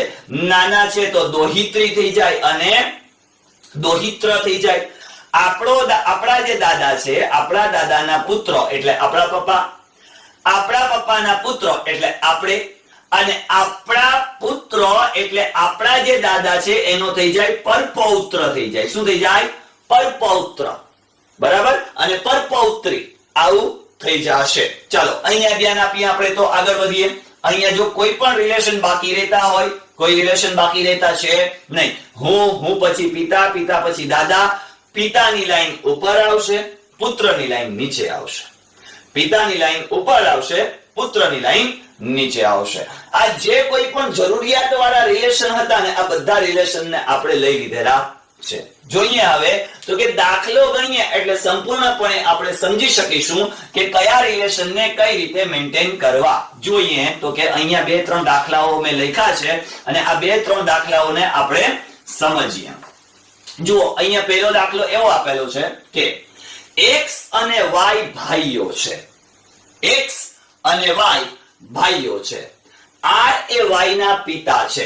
શરૂઆત દાખલાની ક્યાંથી થાય? તો કે x અને y ભાઈઓ છે એટલે કે અહીંયા હું લખું તો કે x છે અને y છે. કીધું શું? તો કે ભાઈઓ કીધું.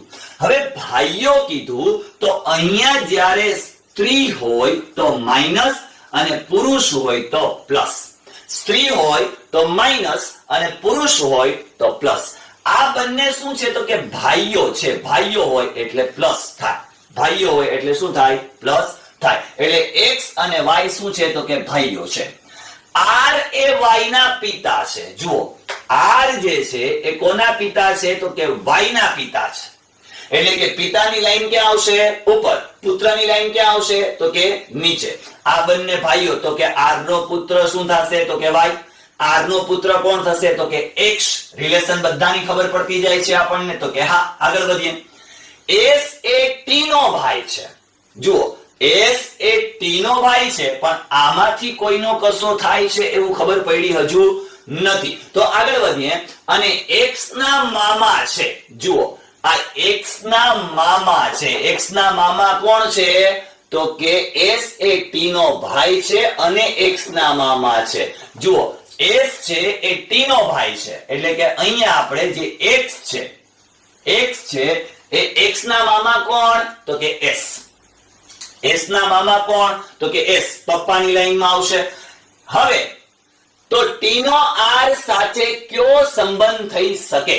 તો t કોણ હોઈ શકે? તો અહીંયા આપણી પાસે તો કે t જે છે એમ કહી શકાય કે r ની પત્ની થાય. r એ y ના પિતા છે. r જે છે એ y ના પિતા છે. s એ t નો ભાઈ છે. સોરી હા s કોણ છે? એ t નો ભાઈ છે અને x ના મામા છે. એટલે જુઓ આ x ના મામા છે. x ના મામા કોણ છે? તો કે s. તો એમ કહી શકાય કે આપણા પપ્પા આ બંને x અને y ના પિતા છે. આ જે છે એ આના સાળા થાય. શું થાય? સાળા થાય. કારણ કે x નો મામા હોય તો y નો પણ મામા થાય.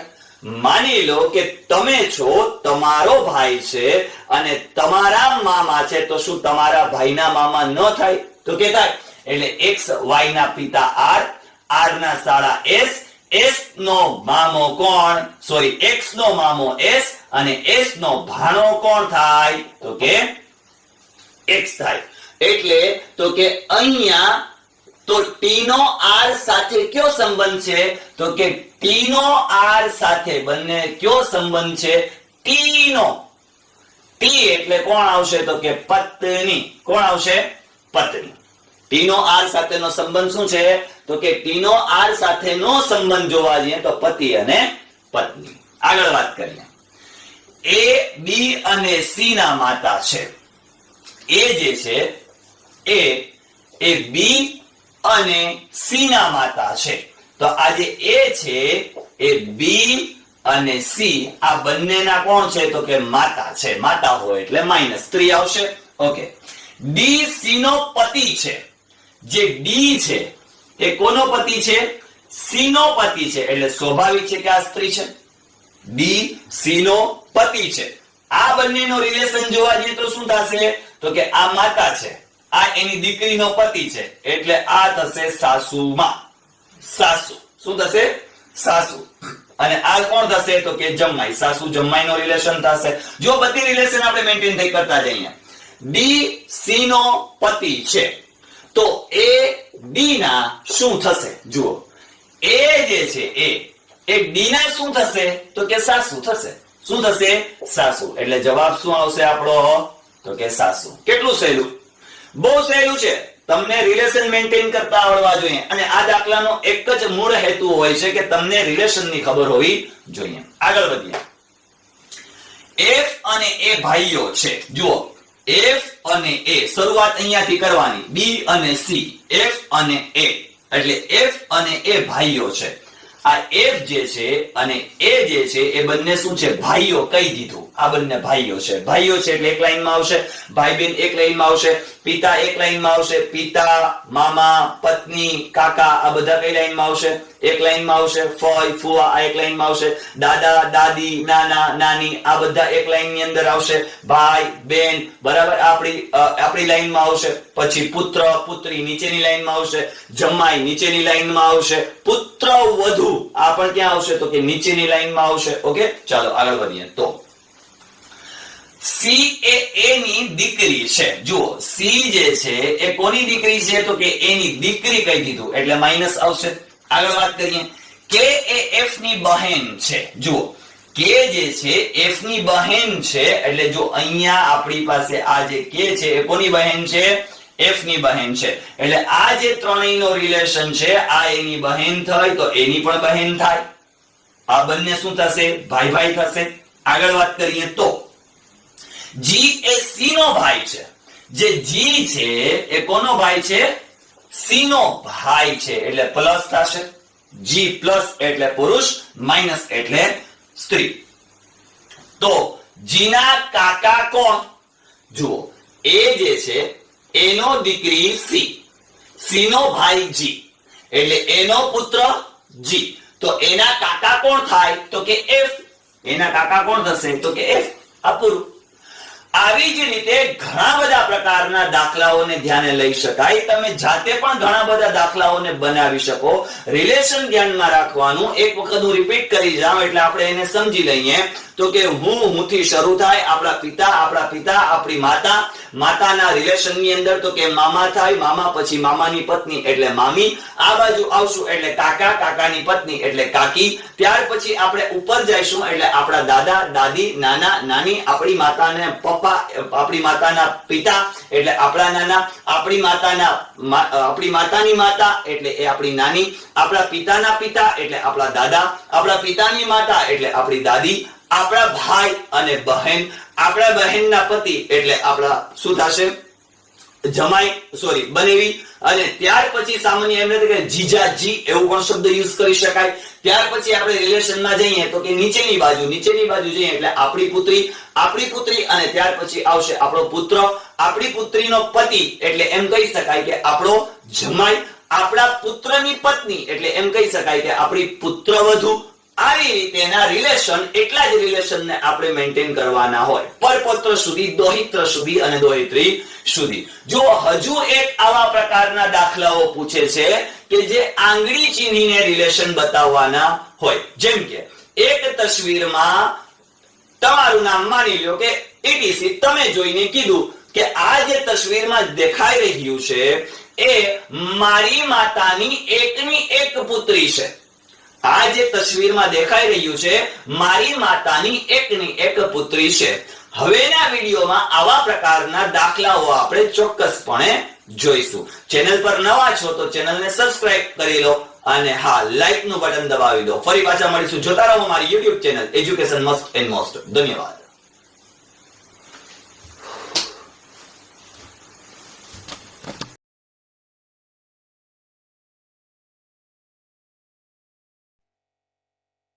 તો મિત્રો, વાત કરીએ આજના વિડીયોમાં આપણે પાસાઓની વાત કરતા સર્વપ્રથમ તો આપ સર્વે જ્યુપિટર પરિવારને મારા તરફથી રમઝાન મુબારક. આપણે એજ્યુકેશન મસ્ટ એન્ડ મોસ્ટના પરિવારને મારા તરફથી રમઝાન મુબારક. દિવસો ખૂબ ઓછા છે અને ઓછા દિવસોની અંદર ઘણું બધું કાર્ય કરવાનું છે, પરંતુ આજનો એક નવો મુદ્દો એટલે કે પાસાઓ અને પાસાઓની આપણે વાત કરીએ તો આ પાસાઓની શરૂઆત ક્યાંથી થાય? તો કે પાસાઓના બે પ્રકાર હોય. એક હોય સ્ટાન્ડર્ડ પાસો અને બીજો હોય એક અનસ્ટાન્ડર્ડ પાસો. હવે સ્ટાન્ડર્ડ તો કે સર્વપ્રથમ તો આપણે પાસા સમજી લઈએ કે પાસો ખરેખર શું છે. તો આપણને ખ્યાલ છે કે પાસો જે છે એ પાસાની 6 બાજુ હોય, એટલે કે 1 2 3 4 5 અને 6 બાજુ હોય.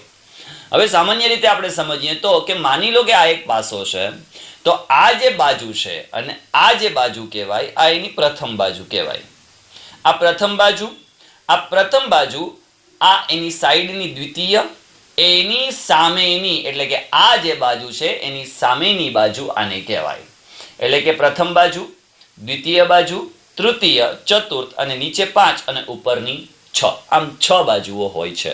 સમજીએ આપણે પાસાઓને. તો કે કોમ્પિટિટિવ જે એક્ઝામ છે, સ્પર્ધાત્મક પરીક્ષાઓ છે, આ સ્પર્ધાત્મક પરીક્ષાઓની અંદર ક્યાંક ને ક્યાંક પાસાઓને લગતા 1-2 માર્ક્સના પ્રશ્નો પૂછાતા હોય છે, 3-4 માર્ક્સના પણ પૂછાતા હોય છે.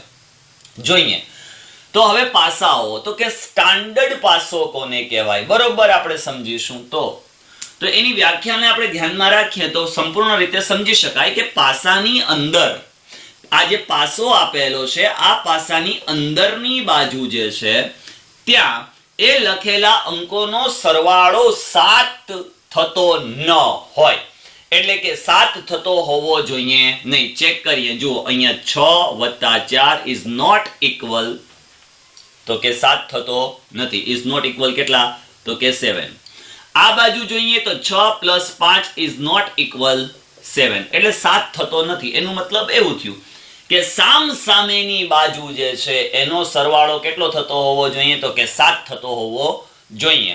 સામ સામેની બાજુનો સરવાળો 7 થાય તો આ સ્ટાન્ડર્ડ પાસો કહેવાય.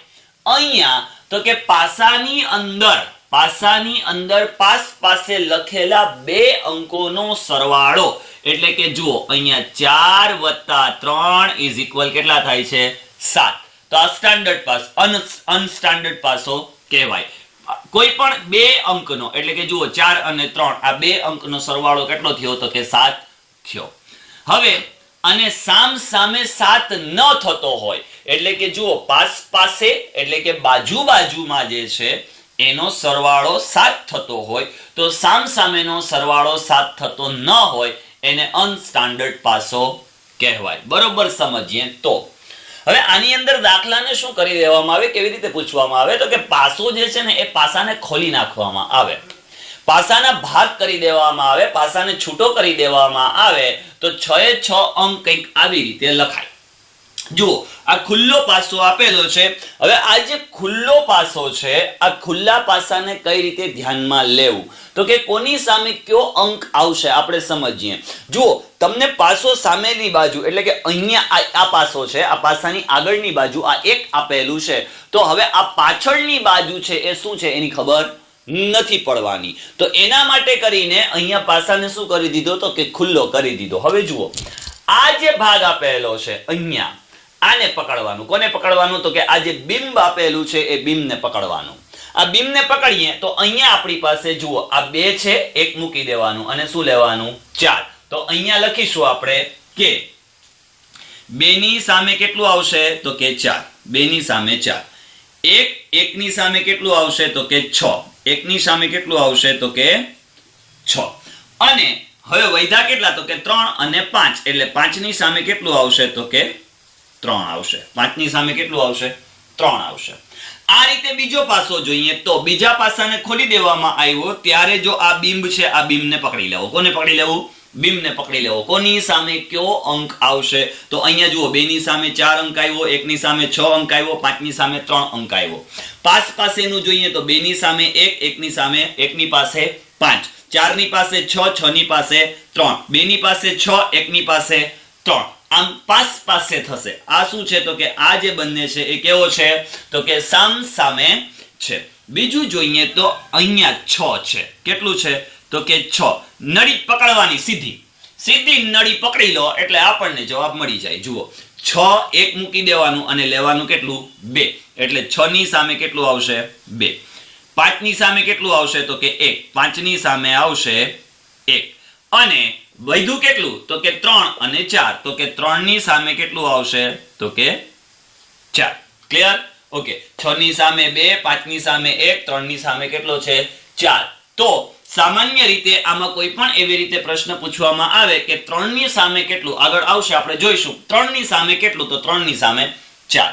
આગળ વધીએ તો દાખલા નંબર 3 માં તો કે અહીંયા પણ એક પાસાને ખુલ્લો કરી દેવામાં આવ્યો છે. હવે આ જે છે એને આપણે પકડીશું એટલે 4, 4 ને અહીંયા કેટલું આવશે, તો કે 5. તો 4 ની સામે કેટલું આવશે, 5. 1 ની સામે કેટલું આવશે, તો કે 6. 1 ની સામે આવશે કેટલું, તો કે 6.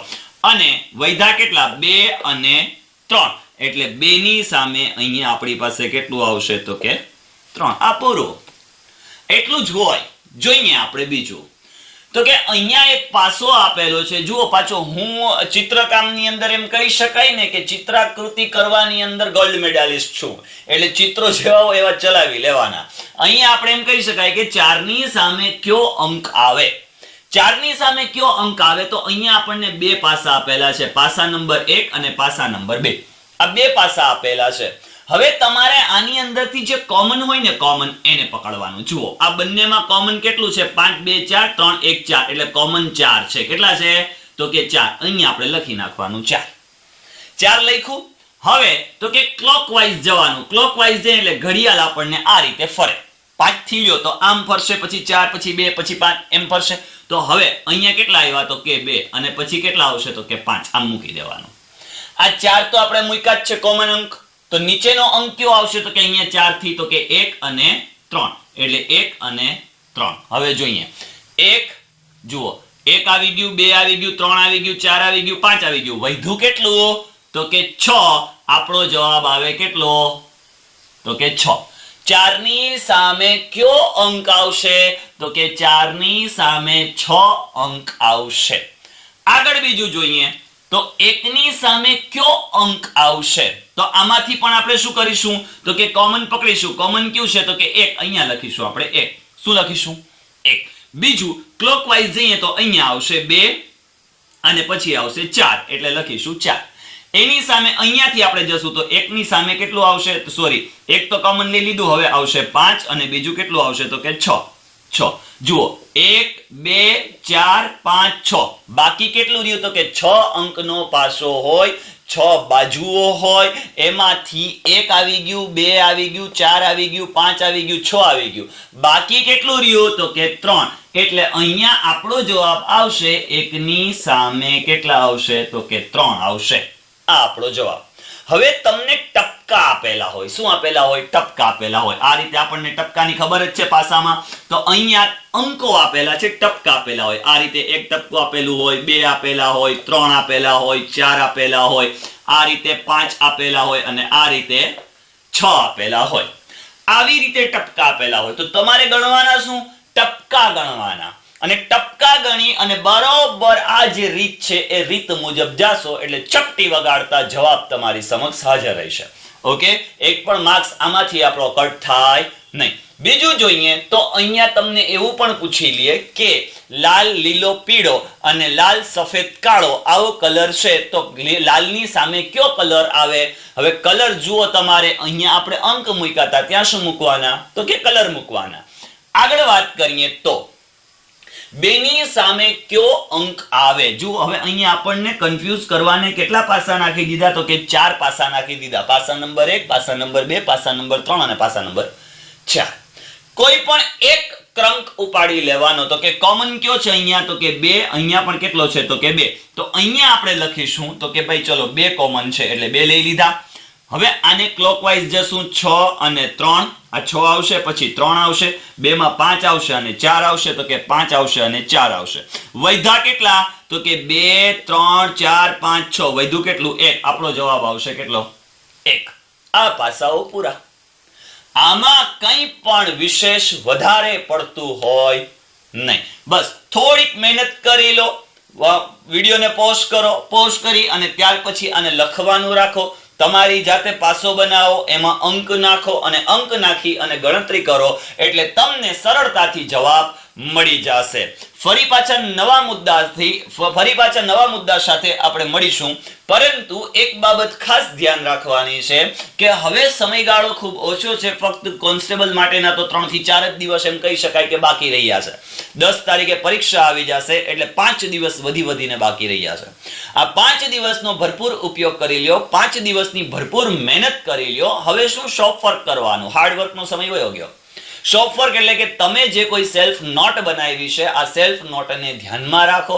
જે મુદ્દાઓ અગત્યના લાગે છે એની ઉપર ટીક કરતા જાઓ, એને ધ્યાનમાં લેતા જાઓ અને સમજતા જાઓ. અને જો તમે જે પ્રમાણેની મહેનત કરી હશે એવા પ્રમાણેનું પેપર પૂછાશે વધુ મહેનત કરી હશે, બહુ સારી મહેનત કરી હશે તો પેપર સહેલું પૂછાશે, અને કહેવાય ને કે મહેનત જ ન કરી હોય એના માટે કદાચ ગમે તેવું પેપર સહેલું હશે એ પણ અઘરું જ લાગશે. એટલે હવે સમય ન બગાડતા ખૂબ જ શાંતિપૂર્વક ધ્યાનપૂર્વક વાંચે જાઓ. તમે જે મહેનત કરી છે એનું ફળ ચોક્કસપણે તમને મળશે.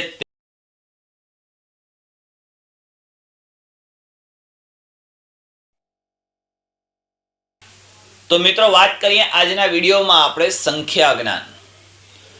જો કોઈ પણ કોમ્પિટિટિવ પરીક્ષા તમે આપી રહ્યા છો, કોમ્પિટિટિવ એક્ઝામ આપી રહ્યા છો, અને જો તમારી પાસે સંપૂર્ણપણે સંખ્યાનું જ્ઞાન હશે તો પૂછાયેલા ગમે તેવા પ્રકારના પ્રશ્નો હશે એ પ્રશ્નોનો તમે સરળતાથી જવાબ આપી શકશો. એટલે જો તમારી પાસે કોઈ પણ ગણતરી કરવા માટે કરી અને સંખ્યાનું જ્ઞાન હોવું ખૂબ જ જરૂરી છે. કઈ સંખ્યાઓ, કેવી સંખ્યાઓ, ઘણી વખતે એવું વિચારતા હોઈએ કે આ બધી સંખ્યાની જે માયાજાળ છે એ ઘણી બધી અઘરી લાગે છે. પણ જો તમે બરોબર સમજશો, તમે શીખશો, તમે વારે ઘડીએ એની પ્રેક્ટિસ કરશો તો તમને આ બધું જ સરળ લાગશે. જોઈએ કેવી રીતે? તો કે સર્વપ્રથમ તો તમને 1, 2, 3, 4 આ રીતે 100 અંક સુધી આવડે? તો કે હા. તમને સરવાળા, બાદબાકી, ગુણાકાર અને ભાગાકાર આવડે? તો કે હા.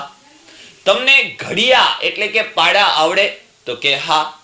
જો નથી આવડતા તો એને શીખી લેવાના, જેથી કરીને હવેના જે કોઈ પણ દાખલાઓ હોય, જે કોઈ પણ ગણતરી કરવાની હોય એને સરળતાથી સમજી શકાય. સૌથી પહેલા તો આપણે સમજીએ સંખ્યા જ્ઞાનમાં તો કે શું, કેવી રીતે? તો કે એકમ, દશક, 100, 1000, 10,000, લાખ. આ રીતે આપણે જોઈએ તો કે કોઈ પણ સંખ્યાનું દાર્શનિક મૂલ્ય. અહીંયા એક રકમ આપેલી છે 425. આમાં 4 નું ખરેખર દાર્શનિક મૂલ્ય કેટલું? 4 નું ખરેખર દાર્શનિક મૂલ્ય કેટલું? તો 4. 2 નું ખરેખર દાર્શનિક મૂલ્ય કેટલું? તો કે 2. 5 નું ખરેખર દાર્શનિક મૂલ્ય કેટલું? તો કે 5. લ્યો પૂરું. આ દાર્શનિક મૂલ્ય એટલે કે દાર્શનિક મૂલ્ય, મૂળ કિંમત, મૂળ રકમ ક્યારેય બદલાય નહીં. બીજું જોઈએ તો સ્થાન મૂલ્ય. સ્થાન મૂલ્ય એટલે શું? તો કે એકમ, દશક, 100, 1000, 10,000, લાખ, 10 લાખ, કરોડ, 10 કરોડ, એ રીતે. તો અહીંયા આપણને જોઈએ તો કે 425 આપેલા છે. એમાં 2 નું સ્થાન મૂલ્ય કેટલું? તો કે જોઈએ તો કે આ એકમ છે અને આ દશક છે, એટલે કે 2 × 10 = 20. એનું સ્થાન મૂલ્ય કેટલું થશે? તો કે 20 થશે. બીજું જોઈએ પ્રાકૃતિક સંખ્યા. પ્રાકૃતિક સંખ્યા એટલે 1, 2, 3, 4, 5 આ શું છે? પ્રાકૃતિક સંખ્યાઓ છે. તો કે પ્રથમ 5 પ્રાકૃતિક સંખ્યાઓ, તો કે 1 થી 5 એ પ્રથમ 5 પ્રાકૃતિક સંખ્યા. બીજું પૂર્ણ સંખ્યા. પૂર્ણ સંખ્યાને આપણે વોલ સંખ્યા પણ કહી શકીએ. આ વોલ સંખ્યામાં કેવી રીતે? તો કે જુઓ 1, 2, 3, 4, 5 આ શું છે? તો કે પ્રાકૃતિક સંખ્યા છે, પણ આ 0 આ શું થઈ ગઈ? વોલ સંખ્યા. પૂર્ણાંક સંખ્યાઓ. પૂર્ણાંક સંખ્યાઓમાં આપણે જોઈએ છે 0, 1, 2, 3, 4 આ બધી કેવી છે? પૂર્ણાંક સંખ્યાઓ છે. અને -1, -2, -3 પૂર્ણાંક સંખ્યાઓ માઈનસ હોઈ શકે અને પ્લસ પણ હોઈ શકે. એકી સંખ્યા. એકી સંખ્યામાં 1, 3, 5, 7, 9, 11, 13 આ બધી કેવી સંખ્યા છે? એકી સંખ્યા. બેકી સંખ્યા તો કે 2, 4, 6, 8, 10, 12 આ બધી કેવી સંખ્યા છે? બેકી સંખ્યા છે. અવિભાજ્ય સંખ્યા કોને કહેવાય? બરોબર સમજો. તો કોઈ સંખ્યાને એના વડે જ ભાંગી શકાય, બીજી કોઈ સંખ્યા વડે ભાંગી ન શકાય, એને અવિભાજ્ય સંખ્યા કહેવાય. જેમ કે 3. તો 3 ને કોઈ બીજા પાડામાં 3 એટલે કે કોઈ પણ ઘડિયામાં 3 આવે છે ખરું? તો કે ના. 3 ને એના વડે જ ગુણી શકાય, બીજી કોઈ સંખ્યા વડે ગુણી શકાતી નથી. એટલે આ અવિભાજ્ય સંખ્યા 3 છે, 7 છે. જુઓ હવે 9 હોય તો એક 9 વડે એટલે કે 9 × 1 = 9 અને 3 × 3 = 9 એટલે વિભાજ્ય સંખ્યા. જે સંખ્યાને એક એના વડે ગુણી શકાય અથવા એની બીજી સંખ્યા વડે ગુણી શકાય એટલે કે એને શું કહેવાય? ભાંગી શકાય, એટલે એ વિભાજ્ય સંખ્યા છે. હવે મિત્રો ખ્યાલ એ ખાસ કરવાનો કે આપણને હજુ સુધી છેદ કોને કહેવાય અને અંશ કોને કહેવાય આનો ખ્યાલ નથી. છેદ અને અંશ ઉડાડતા પણ આપણને આવડતા હોતા નથી. સ્વાભાવિક છે કે આપણે ક્યારે એ બાબતને લઈને પ્રયત્ન નથી કર્યો, એથી કરી અને આપણને આ બધું અઘરું લાગે. એનો પ્રયત્ન કરવો પડે. વારે ઘડીએ આ બધા કેવા વિષયો છે? પ્રેક્ટિસ કરવાના વિષયો છે. વારે ઘડીએ તમારે પ્રેક્ટિસ કરવું પડે તો અને તો જ તમને આવડે. જોઈએ છેદ અને અંશ, તો કે અહીંયા 3/9 છે એટલે આ થશે એ અંશ થશે અને 9 છે એ શું થશે? તો કે છેદ થશે. 3 છે એ અંશ થશે જ્યારે 9 છે એ છેદ થશે. હવે આનો ભાગ પાડવો હોય તો કે અહીંયા જોઈએ 3 × 3 એટલે 3 તેરી 9 અને 3 × 1 બરાબર 3 એટલે કે 3 ઉડી જશે એટલે અહીંયા આવશે 1/3. આ રીતે ભાગ પડશે. બીજું ઘાત. ઘાત અને ઘાતાંક. અહીંયા હું લખું છું કે 3/2 ઘાત. હવે આ 3 ની માથે મેં 2 લખ્યું તો આ 2 શું છે? તો કે ઘાત છે અને આ 3 શું છે? તો કે ઘાતનો અંક છે. શું છે? ઘાત અંક, ઘાતનો અંક. અહીંયા 3 છે એ શું છે? તો કે અંક છે અને 2 છે એ ઘાત છે. તો આને કેવી રીતે લખી શકાય? તો કે 3 × 3 બરાબર 3 તેરી 9. આ ઘાતાંક કહેવાય. શું કહેવાય? ઘાતાંક કહેવાય. હવે તો કે અહીંયા બીજું ઘાતનો અંક એટલે કે 4/2 ઘાત કરું તો આ 4 શું છે? એ ઘાતનો અંક છે અને 2 છે એ શું છે? એ ઘાત છે. એટલે કે 4 × 4 એટલે ચોકે ચોકે 16. બીજું જોઈએ આગળ તો કે વર્ગ અને ઘન. 2/2 ઘાત એટલે કે આ 2 નો શું થઈ ગયો? વર્ગ થઈ ગયો. 2 નો વર્ગ એટલે 2/2 ઘાત એટલે 2 નો વર્ગ એટલે 2 × 2. 2 દુ 4.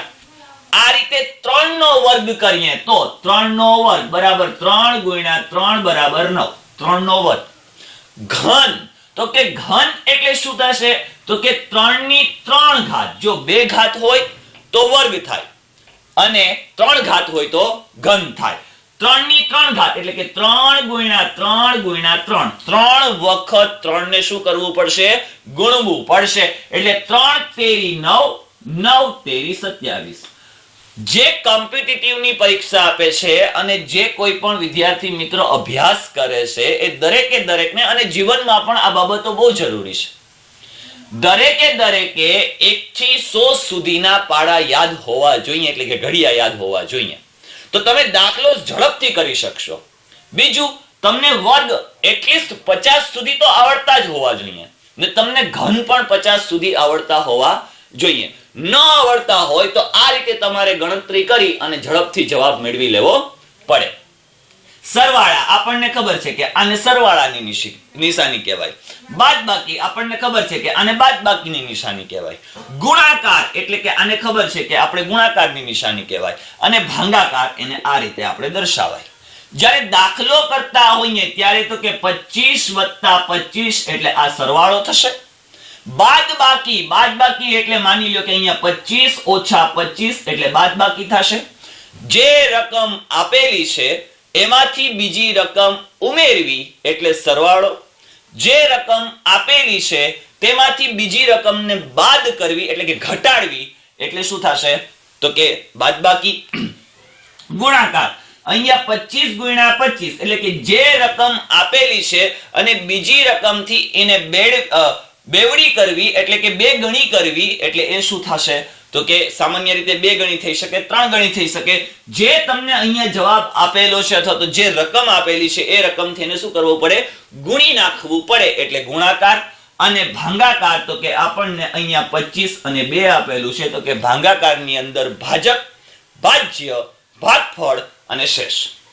આ એટલી ગણતરીઓ તમને સંપૂર્ણપણે આવડતી હોય, આ એટલી બાબતો તમને પરફેક્ટિવલી આવડતી હોય તો તમે સરળતાથી કોઈ પણ દાખલા હશે એ તમે કરી શકશો.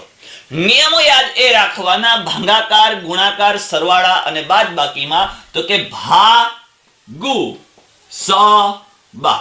તો કે પહેલે આપેલી સાદું રૂપમાં ભાગાકાર થાય, પછી ગુણાકાર થાય, પછી સરવાળો થાય અને પછી બાદબાકી થાય. તે સાહેબ એટલું જ હોય તે? હા તો એટલું જ હોય. બસ આપણે પ્રયત્ન કરવો પડે.